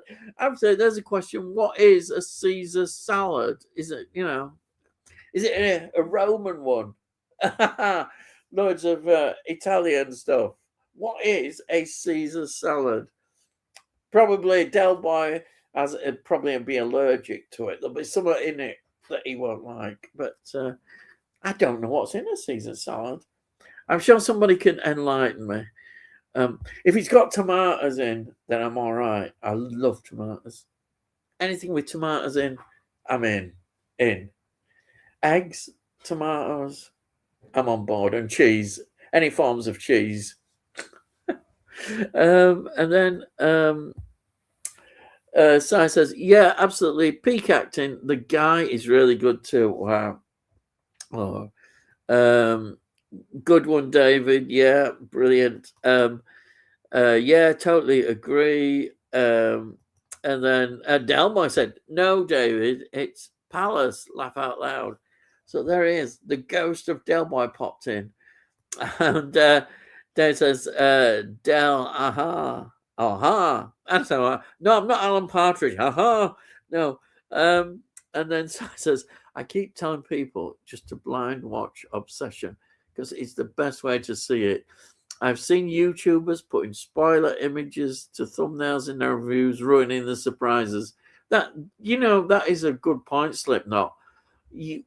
People do try and ruin films. I don't know whether they do it. I don't think they maybe do it purposely, but there is that tendency, isn't there? You see something, think, oh yeah, it's a film I want to see. I definitely want to see it. Gonna get it. Saw the trailer for Obsession, and yeah, looks good, but not my cup of tea. Hey, Backrooms, on the other hand, I'm thinking of going to see that. Well, I'd like to see both of them. Definitely be interested in both. Sai says, I hate it when they do that. They get their kicks after ruining people's joy and entertainment. That's bloody true. It is. How many times Delboy mentioned it about with the Planet of the Apes, putting the eye, that last image at the end. I know everybody knows it, but not everybody might know it. But yeah, that's true. They shouldn't do it. They really shouldn't. Backrooms has a couple of creepy moments, but the storyline is weak, in my honest opinion. All right. I'm just looking forward to make my own opinion about that. Yeah. So I says, says, I think they just want to use the most vivid images from a movie just to get people to click. Yeah, that's true. I think you're right. Yeah, it is. Rocky, I'd say if you're a fan of David Lynch, you like Backrooms. I am, but I'd be interested. I've gone off David Lynch a bit more in recent years, but I really do like David Lynch, so I might be interested. Definitely. And then Tony says, Del, I have a book about all about the original 8 films, TV series, and animated series. In it, there's this timeline detailing the chronology of the franchise. Brilliant. And Tony says, House of Whipcord is my second favorite of Pete Walker's 70s films. Best in my opinion, is House of Mortal Sin. Yeah, I've got to see that. I looked at it, and that'll be on my list, I think, to get, definitely. So says, I saw Backrooms. The crowd ruined it for me with eating and coughing loudly during the quiet parts. Oh, that's why it puts me off. Really breaking the immersion and atmosphere the movie was trying to build up. I know, it's so irritating. Why do people do that? I mean, I suppose you can't stop people eating, but it does irritate me. Even people stuffing themselves and all the noises and crisps and popcorns, and yeah, it ruins it. What they ought to do is like they used to do with smoking, is all the people that want to eat, just shove them over there. They can happily do it in the content, but not near, so you can't hear it. Or you have to have like sort of immersive headphones that you can put on watching a film. I don't know, something. I've never seen House of the Long Shadows. Do you know, I haven't. I've heard about it, but I've not seen it. It's another one that was possibly be a good one to watch. Muckman says, Jeremy, I loved Backrooms. I was engrossed from beginning to end. Well, there you are. If you're engrossed in a film, brilliant. Sai says, so that would drive me crazy. I hate it when, for some reason, people are eating the loudest sounding food imaginable. I totally agree. I don't, I know it's a thing about popcorn and all the food and everything, but sometimes I think, look, you're not at home. At home, you can do what you want. You want to do all that. You're at the cinema. You don't have to stuff yourself. Bloody hell. That I always used to think, well, that's what you have intervals for. Used to do in olden days with old films. Shove them outside. Go and eat it all out there. A drink all out there, all the time. Because even drinking irritated me when they used to have the straws and there were all these noises going on. Stop it. Yes. Human beings, eh? Yeah. Rocket Buddy. Watched Trap at the weekend. To be honest, I felt a bit let down by it. I was expecting something more avant-garde, but in the end, the story, action, and direction felt far too obvious and easy to anticipate. Maybe I enjoyed it for that. If that's the Trap I'm thinking about, Now Chalamet, whatever, with the concert and that, I really involved myself in the film. But I know what you mean. Maybe it was obvious, but that didn't detract from my enjoyment of the film. I thought it was a good film. Yeah, definitely I enjoyed that. I heard a little bit about the eating and that in cinema. Yeah, do you agree? It irritates you like hell. There's a little bit of me that goes, that the cinema makes most of its money from food, but what I think cinema should do is choose wisely what food they sell. I mean, Muckman's just put lots of people eating nachos. What the worst food? Doritos, nachos, right? Popcorn, sort of like soft. Drinks. You can't really do much about the slurp. It only happens right at the end. Yeah. You know what I mean? Right? But they used to sell ice lollies, but they don't make a noise. Hot dogs, they don't really make a noise. Yeah. You know what I mean? They used to, the sweets that they chose. But now with all of these different foods, there's certain foods that are just so noisy. You just go, what the bloody hell is the foyer selling that crap for? Yeah. But you don't catch this etiquette going on in theaters, and theaters highly publicized. There's an etiquette in this. Yeah. And therefore, observe the etiquette. I don't think enough of cinemas do that, but if they did do that in cinemas, they would lose half their revenue from the food. Yeah. And So, also, it's a little bit tricky for them, a little bit, but have you I just noticed as think they could well, choose their foods that they they've sell more taken it widely. even further in terms of money making, because now you get the special book collectors buckets. So, like with, say, Star Wars film, you'll get the Mandalorian head as a bucket full of popcorn. They sell them for what, maybe, I don't know, 30 quid Oh or yeah. more. So Back in the day when I was heavily into films growing up, America was full of Burger Kings and McDonald's that sold special cups that had, I remember seeing the Next Generation film, and it basically had Picard. There was Picard cups, and Riker cups, and all of this. And you collected these cups over a certain amount of weeks. It heavily advertised the films. Everybody was collecting these damn things, thinking that they might make them some money, or they could retire or something and pay for their child's university degree or something by selling these things off. And that isn't quite the case. But I don't think anybody's interested in the collection thing much anymore. The last time that I had a collector's thing, I went to see Marvel's Endgame, and they advertised the fact that you could get a free part poster, but you had to go each week to get part 1, part 2, and part 3. And when you joined them up together, you had a poster. That was quite clever. I thought you said there was a Thanos bucket and things like that. I think I must admit they could make some money by doing that. I have to say, and the helmet that you put the popcorn in is not going to make the noise, is it? It doesn't. Selling naturally, because this is what they do now, and this is what I'm dead against. This is what I'm really dead against. You have to buy a combo meal now when you go into the cinema, right? It's popcorn and drink plus this, and it's like 15 quid or whatever it is.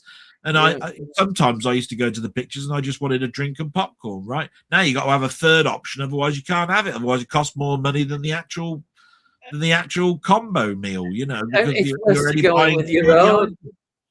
But they're not very pleased, I presume, that they're almost watching. If you go in with your own, that you bought your own popcorn and your own drink from pound shop. I used to like the lady that got to the bottom of the stalls and sold ice creams. And I looked all that with the tray, and you don't have that anymore. Ices and fantastic. You don't even have a person with a torch saying, you got to go along that line. Look, you got to find it out yourself now. You're there going, what are we in? Are we in L? Are we J yet? Like this. You're bound sure to find some duffer that don't know the alphabet. But God knows why they come to see a film when they don't know the alphabet. There you go. I'd say one positive thing about nowadays is the fact that film theaters open early in the morning, so you could go in early in the morning. You never used to have out like that before, did you? Back in the day, you'd never have out like that. But that gives more opportunities for people to go and watch.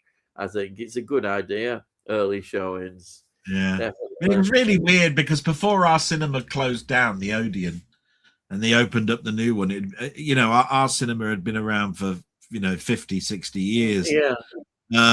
They never spent money on it. The reason it closed down, everybody realized it was a shit cinema. Take it like this: on the last day, they still had the ashtrays in the back of the chairs. In a non-smoking cinema for 25 years. Stress, yes. I remember. That's how you know you're in a bad cinema, right? When you got ashtrays in the back of and it's been a non-smoking cinema for 25 years.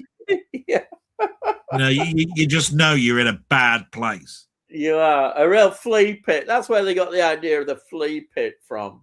That's what they were. I must admit, our cinema was an old theatre turned into a two cinema a 2-cinema, picture plays, because what Cinema 2, which was, by the way, mono, and downstairs it was Dolby Digital, right? And yet it cost the same amount of money later on to go to either cinema, right?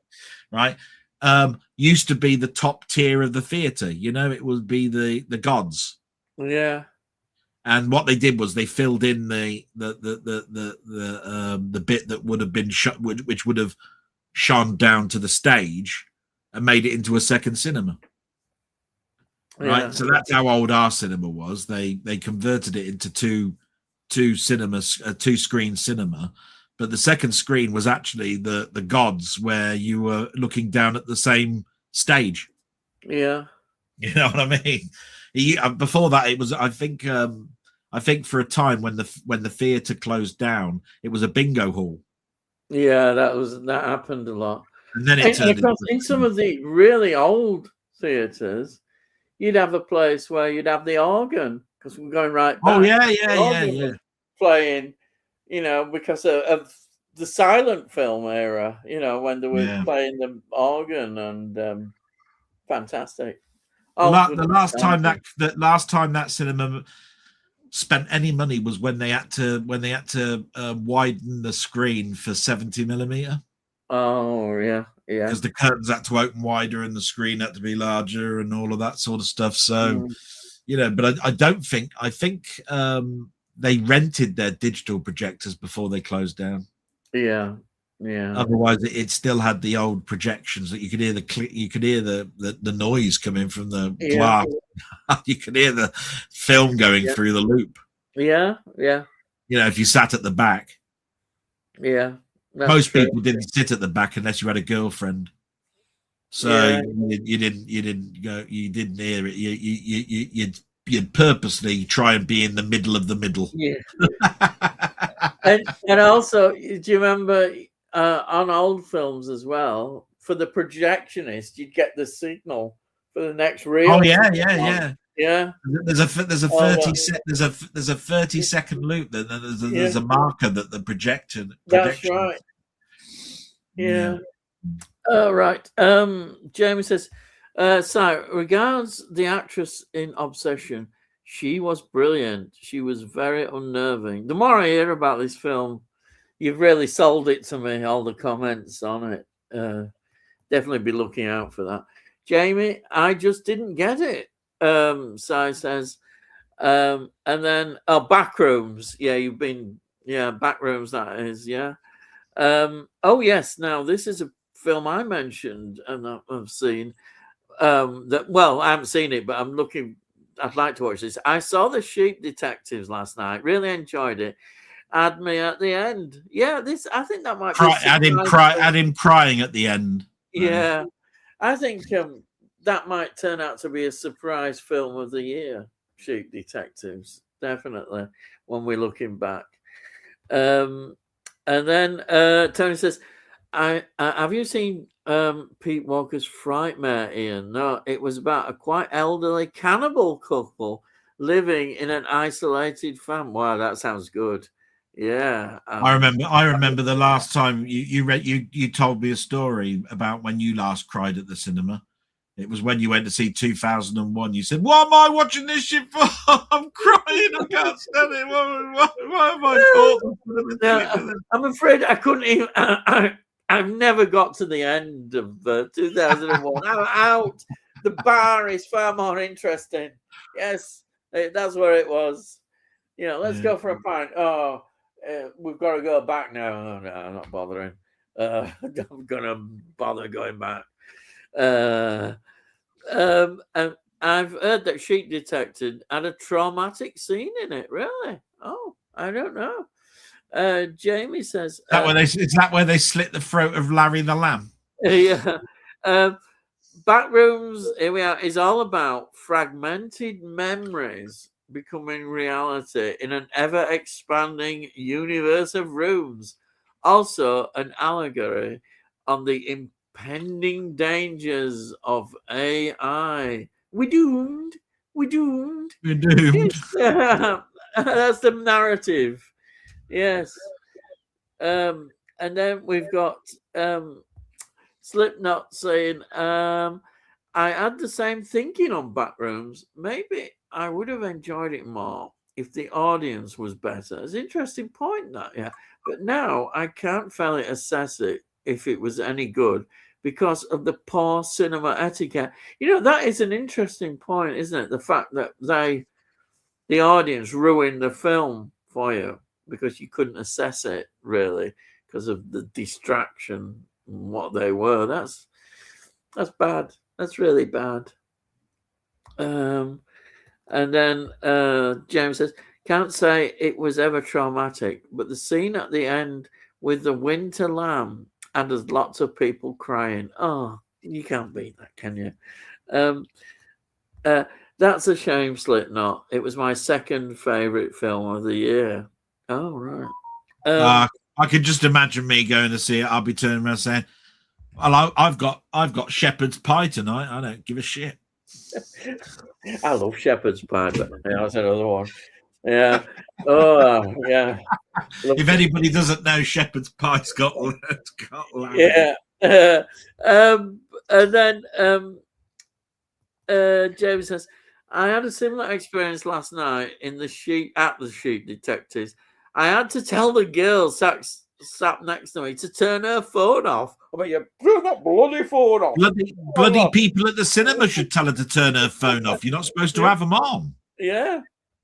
And I don't blame you. You paid all that money because it's not cheap, is it, going to cinema? And you've got that. Oh, it's bad. I totally understand, Jamie. Totally. My godson took his 4-year-old to see Sheep Detectives. He said that he regrets doing so. Oh, now that's sad, isn't it? It is sad. And then Jane says, I can only think of the scene with a black sheep and 2 dogs upsetting the 4-year-old. All right. And then Rocket Bunny just watched a trailer for the Sheep Detective. That looks really fun. We'll watch that as a stream when it gets to Amazon. It might not be that long before it gets Probably there. not, the way things are going. Yeah. Yeah, it's a bummer. I feel like I need to see it again to get the proper experience. I still thought it was enjoyable for the most part. Good acting and set designs. Is this Backrooms? I think we might be on about. Yeah. And then James says, it was good fun, Bunny. Just need to suspend some believers back to Sheep Detectives at one point of the film, as it was tenacious at best. Oh, he could be on about Backrooms. Tenuous. He could be on about that. I don't know.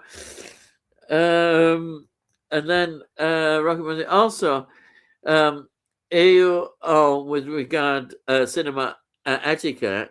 Monday, there was about 4 dads and their kids and just me watching Mondo.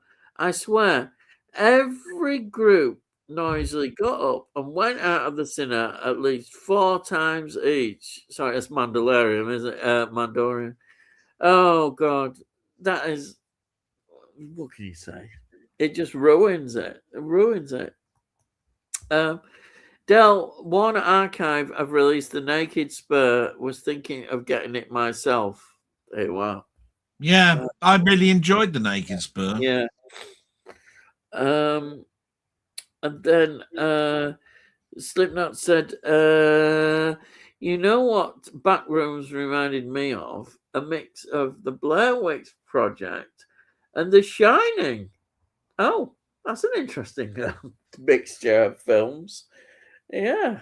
Well, the Blair Witch Project reminds me of sort of like rough camera work, and The Shining as being an exceptional story. So, The Shining. So his Backrooms are sort of like looks like it was done on home video, but yeah, it's I presume it looks like a found footage movie, but not with different combination. Because Blair Witch is the ultimate found footage movie, isn't it? Well, they say it is. Yeah. Well, yeah, I know what you mean. I won't go into that. a rant about it, but you can do. Well, I won't go into a rant, but I'm not a fan of Blair Witch. Yeah. I will tell you that. What version of Spider-Man did you watch? Color or black and white? Well, mine's had to be black and white, and I'm sure Delboy's the same. I even mentioned it. I had to watch the black and white one. I wouldn't watch the color. After I'd watched 4 episodes, I went back to the first one just to look at the first 10 minutes of the colorized one, and the colorized one wasn't for me. No. Yeah. I knew I'd made the right choice. You did. Well, it just says it all. You shouldn't. And then Spider-Man will be something I might get around to seeing when my superhero fatigue wears off. I haven't even felt the need to watch the last Boys season for the same reason. I've never seen I am looking forward to July 31st, you see, when the new Spider-Man film comes out. Right. So, you know. Right. And then I can see the Shining comparisons. Really? Oh, right. Sai says 21. It's my 52nd birthday week on Monday. I'm old. Yeah, youngster lad. You do know that, Sai, that I was taking that very tongue in cheek. I said that you're just a youngster, youngster, 21, and all of this sort of stuff, right? Because every time I see that picture on the left-hand side here, look at that little boy's face, right? I'm going, but this guy's about 90, isn't he? Right? And so I just thought, wow, the youngster in the room is Sai in it, because he's about 15, isn't he, or something? So I sort of did it. That was my sort of like little dig. It was my little dig, really.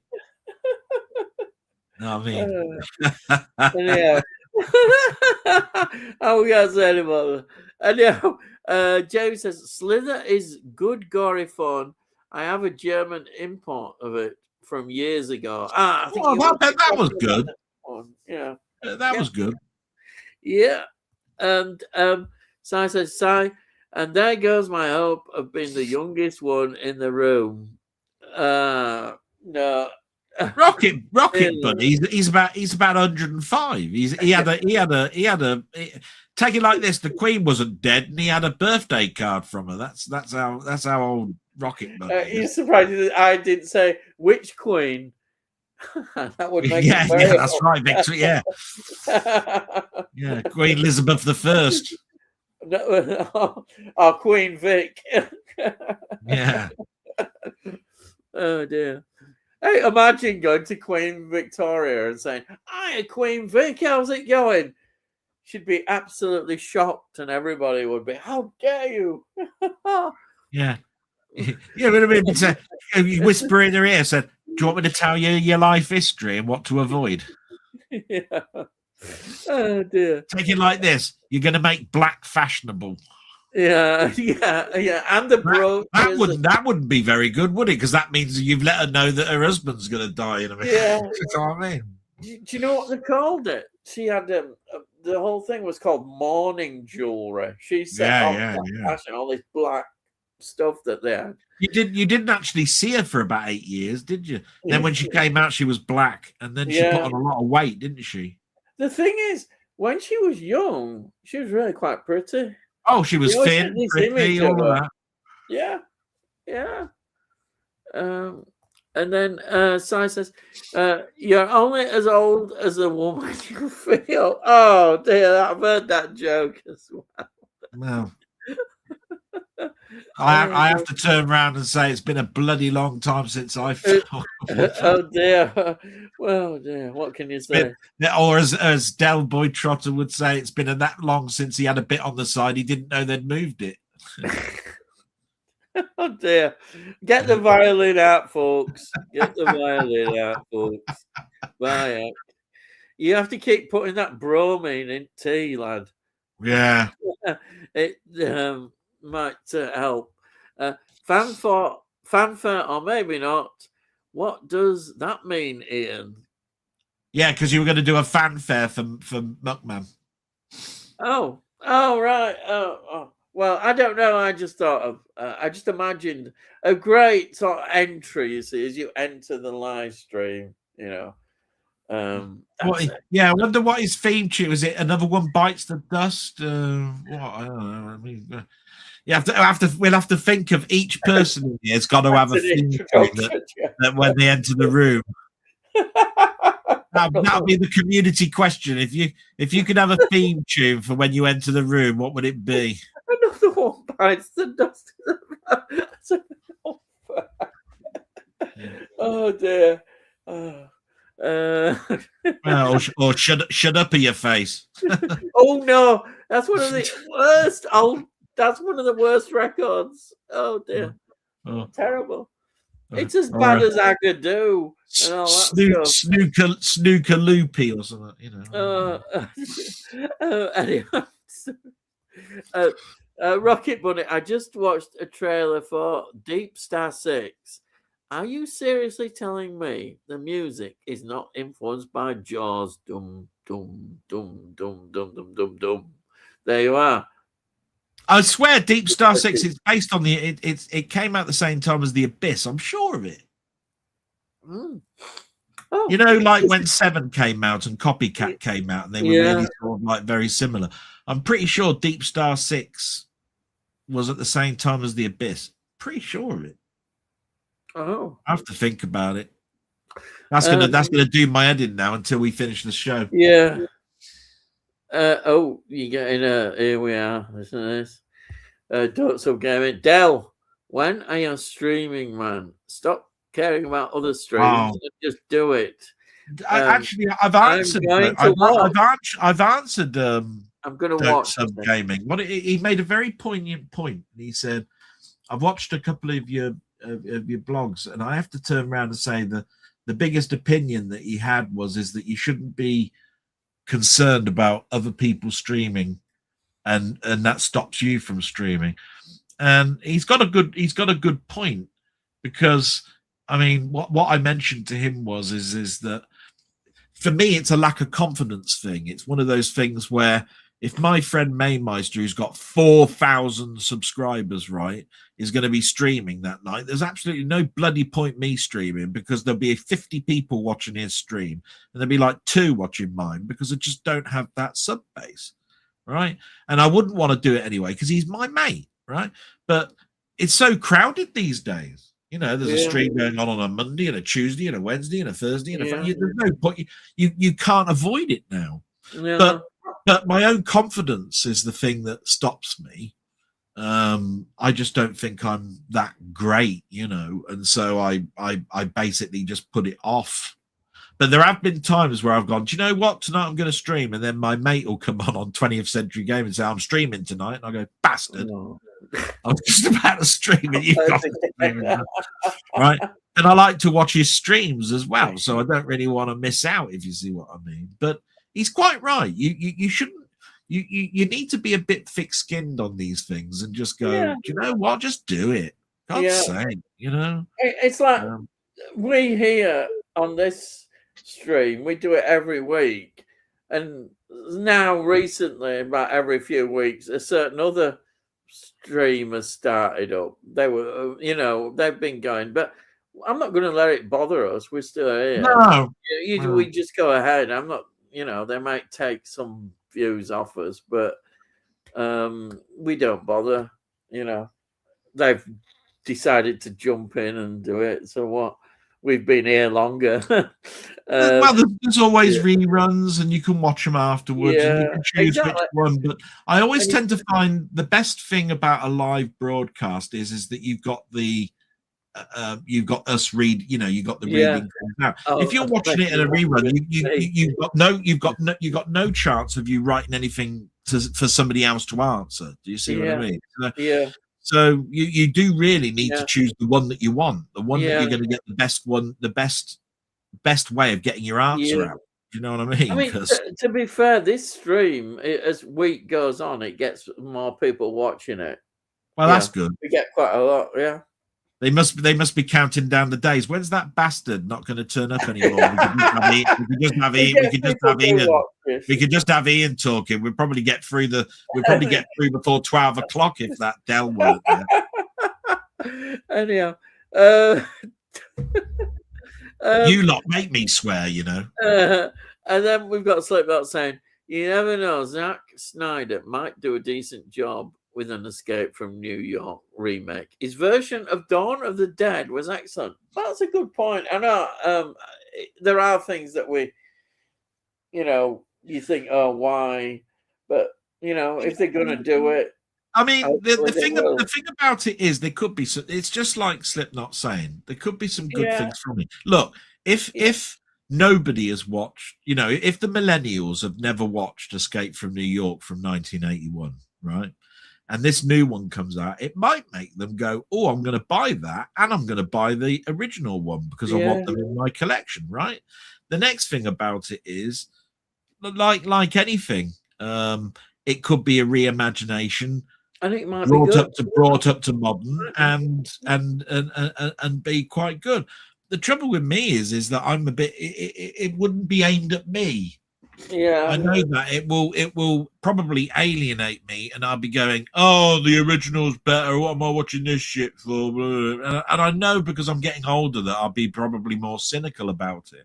I would say, as long as it's not done through the modern lens, and its remake of it is more true to the original, then that would be fine. But if you bring some of this other modern nonsense into it, we know it's going to be awful.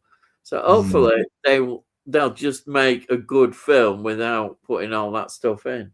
That's what they need to do. Yeah. And then James says, going to the Sheffield HorrorCon on Saturday. Oh, is it this Saturday? So we'll be getting a good video, hopefully, of you there. Paid to meet and have a photo with Heather Langenkamp, Nightmare on Helm Street. Hopefully, can get an autograph too. I'm sure you get. Oh, that'd be really nice. I hope you have a nice time on that. And I hope you do a nice video, because I enjoyed that video you did where you met Caroline Munro. So hopefully we'll be able to see that, Jamie. Yeah, and I hope she's as nice a person as well. Have a nice conversation with her. Yeah. And well, I thought the atmosphere was really good. It came across the whole thing. It was quite a small venue, I think, but I thought it came across really well. I was quite impressed. And then Si says, are you going to meet up with Caroline Munro as well, Jamie? He met her last time, I think. Probably she might not be at that one. I don't know. It'll be on first name basis with her. All right, Carol, love. All right, all right. It cost us £50 each to get in. Expensive, really. But she wanted to go on Is that Avictas? What's that? Avictas? Avictas. I don't know. I don't know what that is. I'm sorry. Don't sub. And then I've never been to Blackpool. I've always wanted to go. It's always worth going for Oh, was he talking about the ride at Blackpool and it's called Avictas? I haven't got a clue. It could be. It could be. I don't know. I'm not sure. Weird name for a ride. Yeah, they do have these. Do you know there are people that go around, don't they, the country, looking at these big rides and what have you? And I'm sure that's been mentioned. I think this new ride, as you've had YouTubers going along filming on this new ride. And then James says, "Sight now, done her already." Oh, you've been now, because you did see. You know what I say to that? I hope you had a condom on. Oh no. Let's bring the tone down a bit. Yeah, that has really brought the tone down. Hey, missus. Yeah. Oh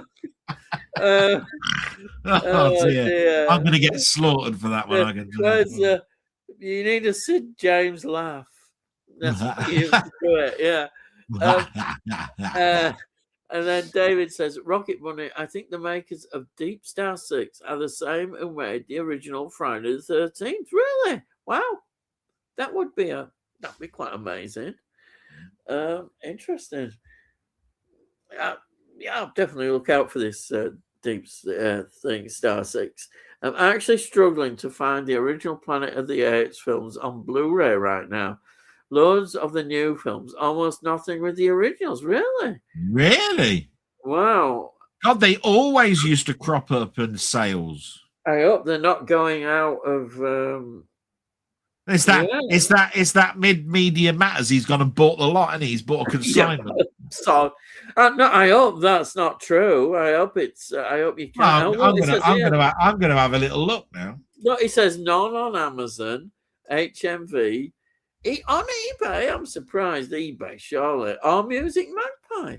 Seriously, wow, that's quite concerning. Wow, that is. I found the original Planet of the Apes for £9.13 on eBay. What about the whole film, the box set? Planet of the Apes Evolution Collection box. That's nice. £14 and a penny. Oh, that's all right. Has that got the cartoons on it, hasn't it? All 7 movies, it says. Oh, so that's got the modern ones as well. Oh. Yeah, so £14 and a penny on eBay. Is that DVD or Blu-ray? Blu-ray. Well, that's a bargain. No, a bargain. Let me take a screen. Let me take a website thing, and I'll send it to him through Steam. I'll just quickly do that for him. Okay, that's cheap. Blu-ray. Yeah, let me see if I can get Steam open and quickly send that through Messenger to him. Carry on. I'll carry on then. He says, not even second-hand Rocket. Oh well. He's found something anyhow, which is good. Not that I can see. I found one box on Amazon for the second-hand one, 53 bloody quid. Ooh. No. There it is. Message. Oh well, I'd get on that one if once he gets it before it goes. Yeah, there we are. I've sent it to him. Oh, good. Yeah, you try and get onto that before it goes. If it's this rare, it could end up going. Yeah. Must be out of print. World of Books is mentioned, but Delboy's got one now and sent it to him, so that's good. And then Slipknot says, I bet Del knows the Planet of the Apes musical from The Simpsons. Yeah, he probably does. Oh, you were trying to sing that, weren't you? Wasn't that in the style of Amadeus? Was it? I didn't know. I've never heard it. I've never heard it. You know, you were reading it out, weren't you? And I went, I'm pretty sure that's Amadeus. Amadeus. Yeah. Oh, Mockman's come up with one here. He says, bone in at £15 on CEX, the Planet of the Apes box set. Yeah, like I said, I found the Blu-ray 7 Evolution set for £14. That's even better. That's a better one, isn't it? I think that's a bargain. That price, it's a bargain. I don't think it should be that difficult. It used to always be like you could get it brand new sealed for about 15 quid at one point. Yeah, that's one of the attractions of it. I mean, it is an absolute bargain. As I say, the work that they put in it, I think is great. And then we've got David saying, Ian Dow, you've done James Bond and Doctor Who specials. Will you do a Hammer special? I don't see why not. We have obviously got some ideas for specials to come, which will probably come maybe sooner than we think. We have to discuss about it, but there's a lot of topics we'd perhaps like to look at. And certainly a Hammer one would be perfect. Yeah, like the 125th episode or something. Yeah. But when it comes to the Hammer, there's such a big line. We might have to break it down into the Draculas or the Frankenstein. You mean the non-Gothic Dracula, Hammer, all the stuff? There's loads of Hammer with all. It depends. We'll see anyhow. What? Well, we'll do the Hammer monster ones and the Hammer Gothic ones and the Hammer. Yeah, that's all I'm saying is if when it came to James Bond, it was quite easy. When it comes to Doctor Who, that one was quite simple as well. Because we just said choose your own one, and then Hammer's got the history before. It's got the Hammer goes back so far and so many different genres that. You'd have to pinpoint it to saying just Dracula's. And they've released the new box set is a comedy. I mean, it's quite a broad lot of. It'll take a bit of thought, wouldn't it? Take a bit of thought. Yeah, but it'd be like if I said, "Oh, let's do a special on Peter Cushing." I mean, crikey, that would be extremely difficult. Yeah, trouble is though, it'll take us an hour to get past the point of the fact that it's not Peter Cushing, it's Cushion. I'd get all the jokes. Right? I'd get all the jokes, but take an hour to get past that joke, wouldn't it? As some of them have got such a big filmography that there's just absolutely stacks and stacks of things, as well as in television. You don't just go into films as television as well, and it's massive. But Hammer is not out of the question. It's not out of the question. It may come along. I mean, we did a James Bond one, as you said, and we did Doctor Who, classic Doctor Who, and there is one other big thing that will come eventually as well. I'll tell you what. The next one we'll have to do a Tony York special. Oh God, here we go. Yeah. Right. What films Tony York sent in the last year? The highlights. Yeah. I was just thinking of all sorts of specials like sitcoms and all sorts of things, isn't there? Yeah, there's like stacks. Yeah. Me and Denny started doing the Twilight Zone. We only got halfway through the first season. Yeah. That was 4 hours long. There's just a lot. I mean, when we did James Bond, we still could have carried on probably. Yeah. There were loads to do. I enjoyed doing it, but there was such a lot, isn't there? Such a lot. Right. Let's see. So, but yeah, David, we may in the pipeline have some specials coming. I don't know when, but they will. No, but I think that'd be a good one, Hammer. I have to say, David. Yeah. We'll see. We'll see. Because we could also do Hammer 1960 to 1970 or something. There's all sorts. There's variations. Ways of breaking it down. Yeah. I would say just do Hammer Gothic horror.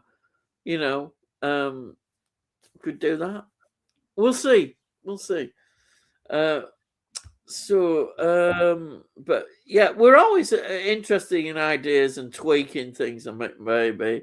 I like to do it on sort of milestone episodes. We're at 110 at the moment, so certainly like 150 would be a milestone episode. Well, that's why I mentioned 125. Yeah, 125. You're right. So there is a lot down the line. Yeah. We've got to spread it out, you see. So that it makes you want more. That's my excuse. Anyhow. It just sometimes takes a bit of doing, but I don't mind doing it. Stuff and research. But, we got to do it before Ian goes senile. So probably be next week. You're right. Yeah, I mean now we'll have to do it next week. We'll have to do it next. We'll have to do it next week, Ian. Yeah, dear. It's all downhill. But Stop yeah, that from happening. Oh dear. Oh dear. I've lost my marbles. Oh dear. There's a joke there somewhere about marbles. Yeah. But yeah, the Greeks Yeah. want them back. Well, I'm not going to turn around and say I know where your balls are. You know what I mean? Yeah. That's like... That's a good idea here, David. I'll second that. Yeah. Yeah. Okay. Yeah, well, you would, wouldn't you? Yeah. Yeah. He's probably got a box of Hammer DVDs. He's waiting to put in a box right now and send to you. I think Tony would probably like a crime cop special. I think of films. Yeah, I think that would be his taste. And then Tony says, Ian, you should have a DVD of House of Mortal Sin. So I get a Blu-ray. Think it was a bootleg. So I wouldn't have a proper paper sleeve. Ah, right. I see. Yeah.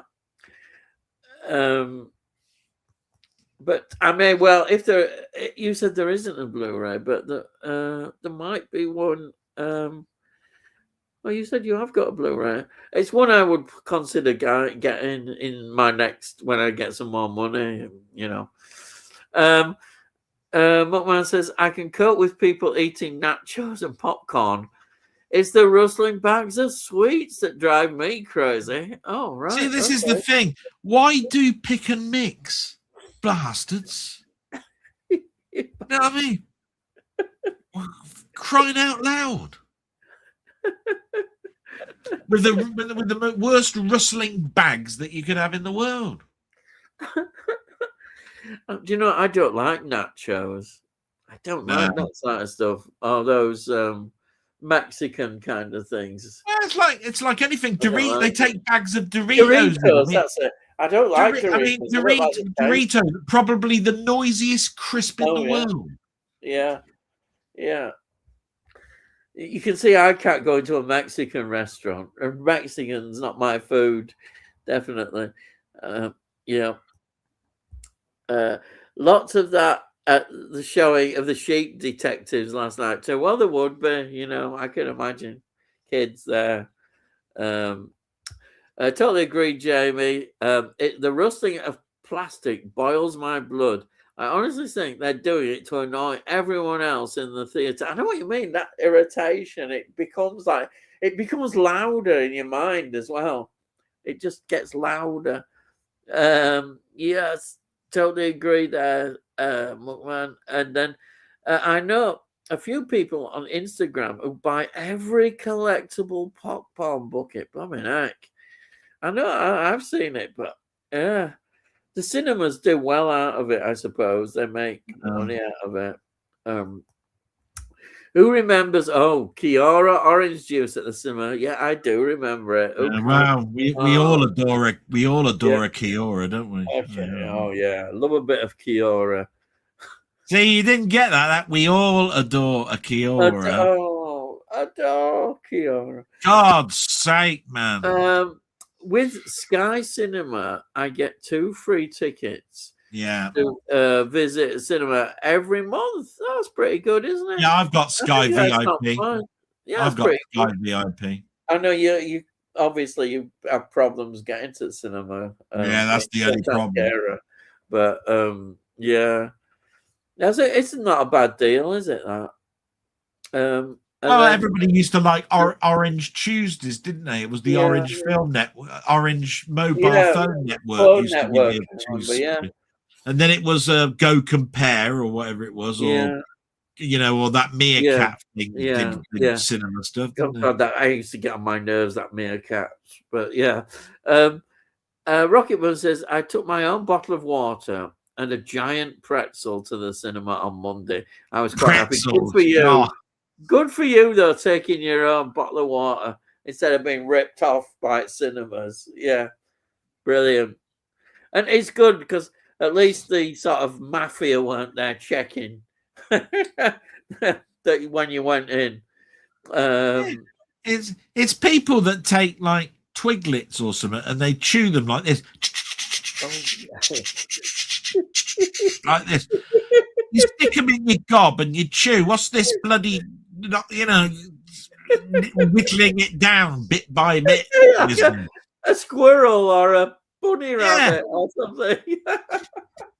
A squirrel. It could be a squirrel, yeah. They do. Sorry.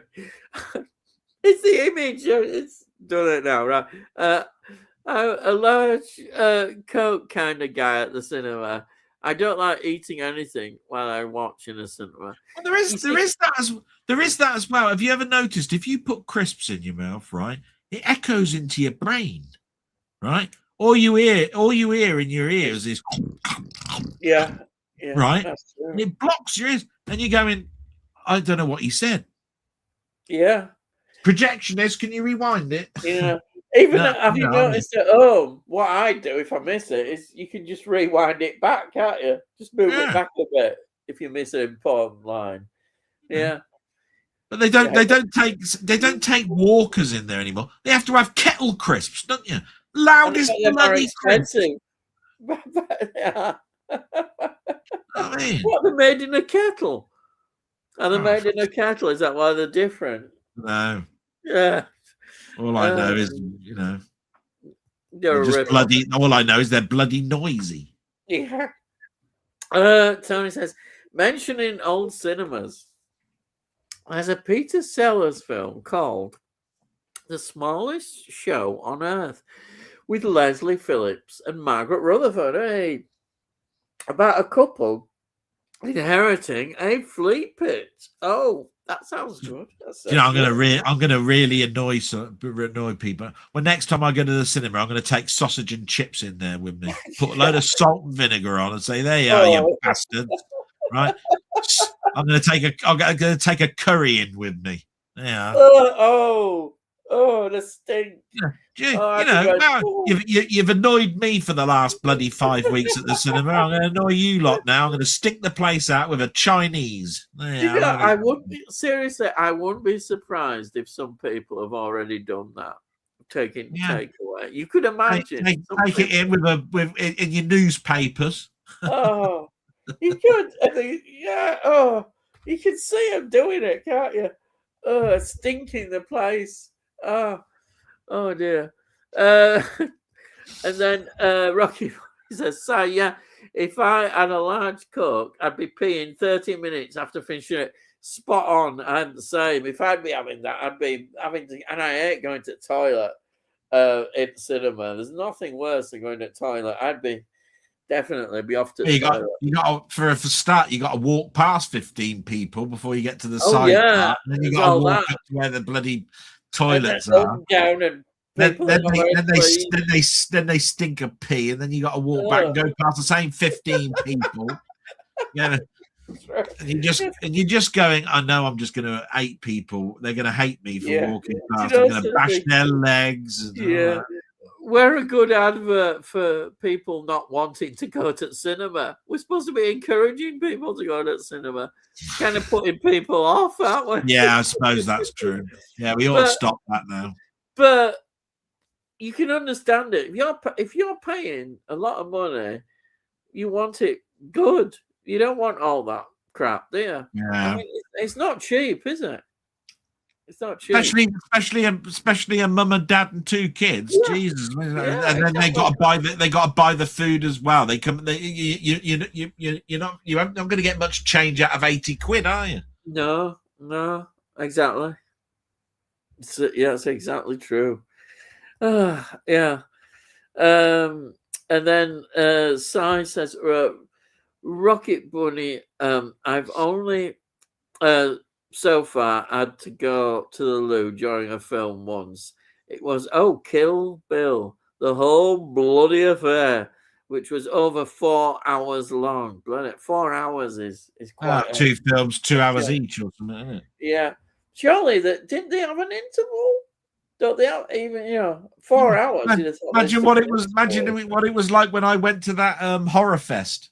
That was 72 hours long. They couldn't have held me. Yeah.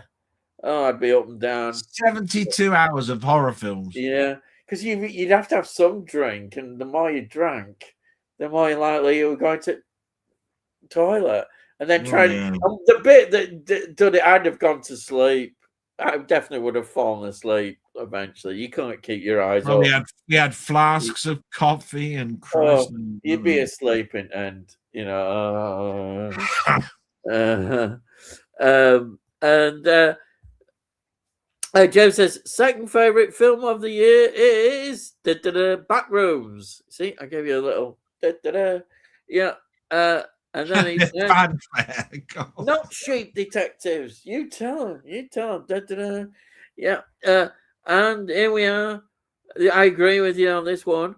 Project Hail Mary first. That's my favorite film of first the one year at the so moment. far. At That's the my moment, favorite film so far yeah. this year. Yep. And then James says, yup. And then Si says, I'm 8 years old in the picture. Right. Thank you. There he is. He's 8 years old. I just wondered if that picture, right, is has had darts thrown at it, or are these freckles? Because I just wondered if if those were dart holes. Because I've wanted to throw a dart for ages at it. There we go. Like Yeah. this. Yeah. No. And then David says, I fancy watching Baby Driver again. A great film. Yeah, I've not seen Well, it. I just want to know how a baby reaches the pedals. I mean, they're only like The jokes. what? Not what do you mean? What? And then Jamie says, "There's only 7 days in the week. You can't monopolize every Wednesday, Ian." Oh wow! Well, Done a pretty good bloody job so far. we have with 110. We still. I mean, tonight we haven't got any rivals. They're not on tonight, but they'll be probably back in a week or two. But we don't. We're still here. We don't bother.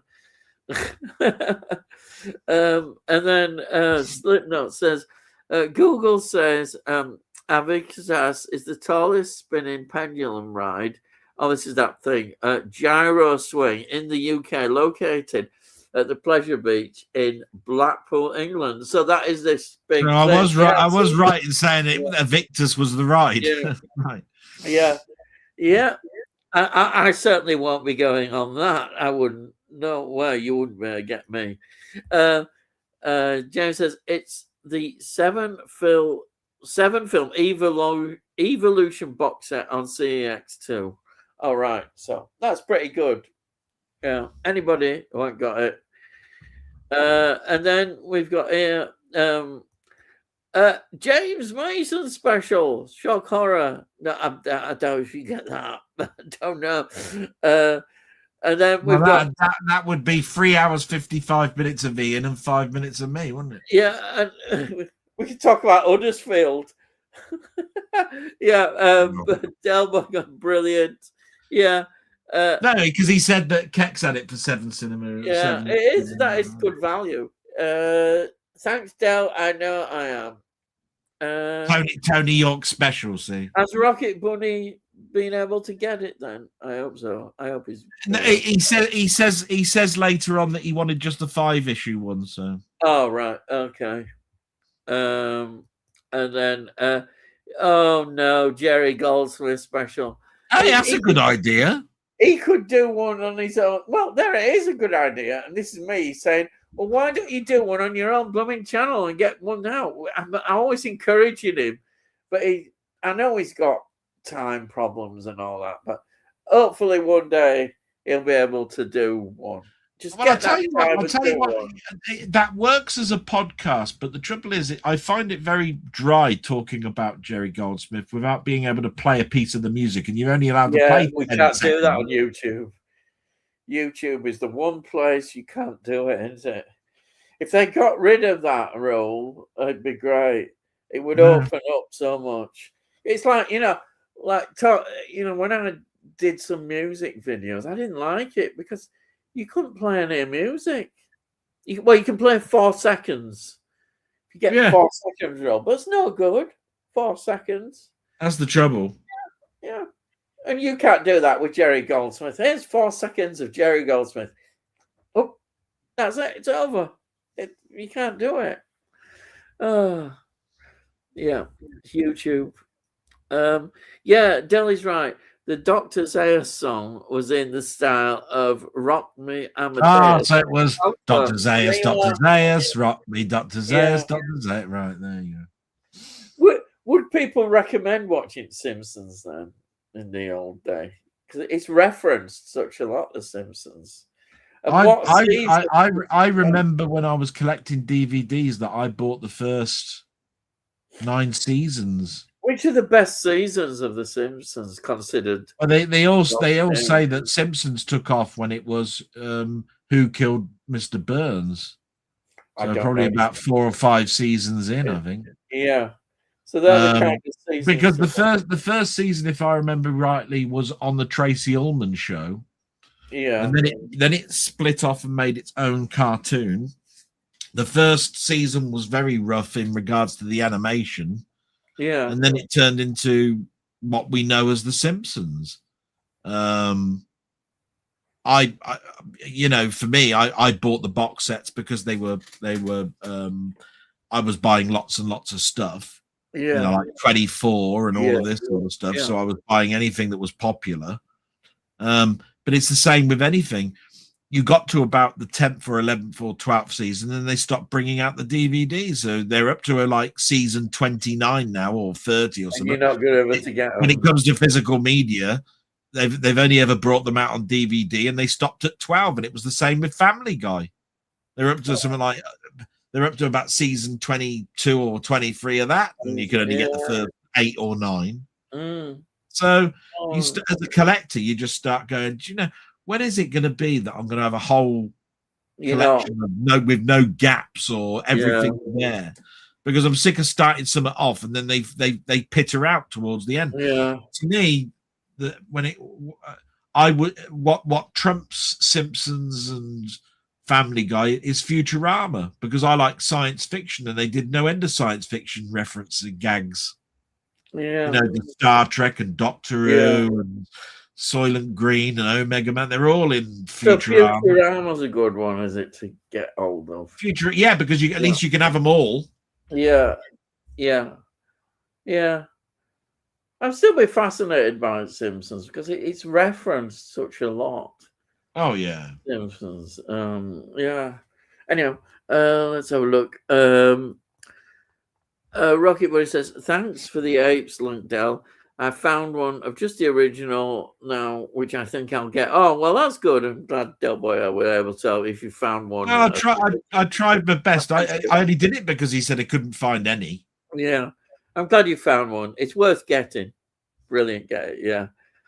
And then so it says, "I have a couple of suggestions for a special episode of Manimal or Condom Man." Well, I can tell you now that ain't happening. You do a special of that, yeah. Bloody hell. Can you imagine me doing a special on Manimal? Jesus.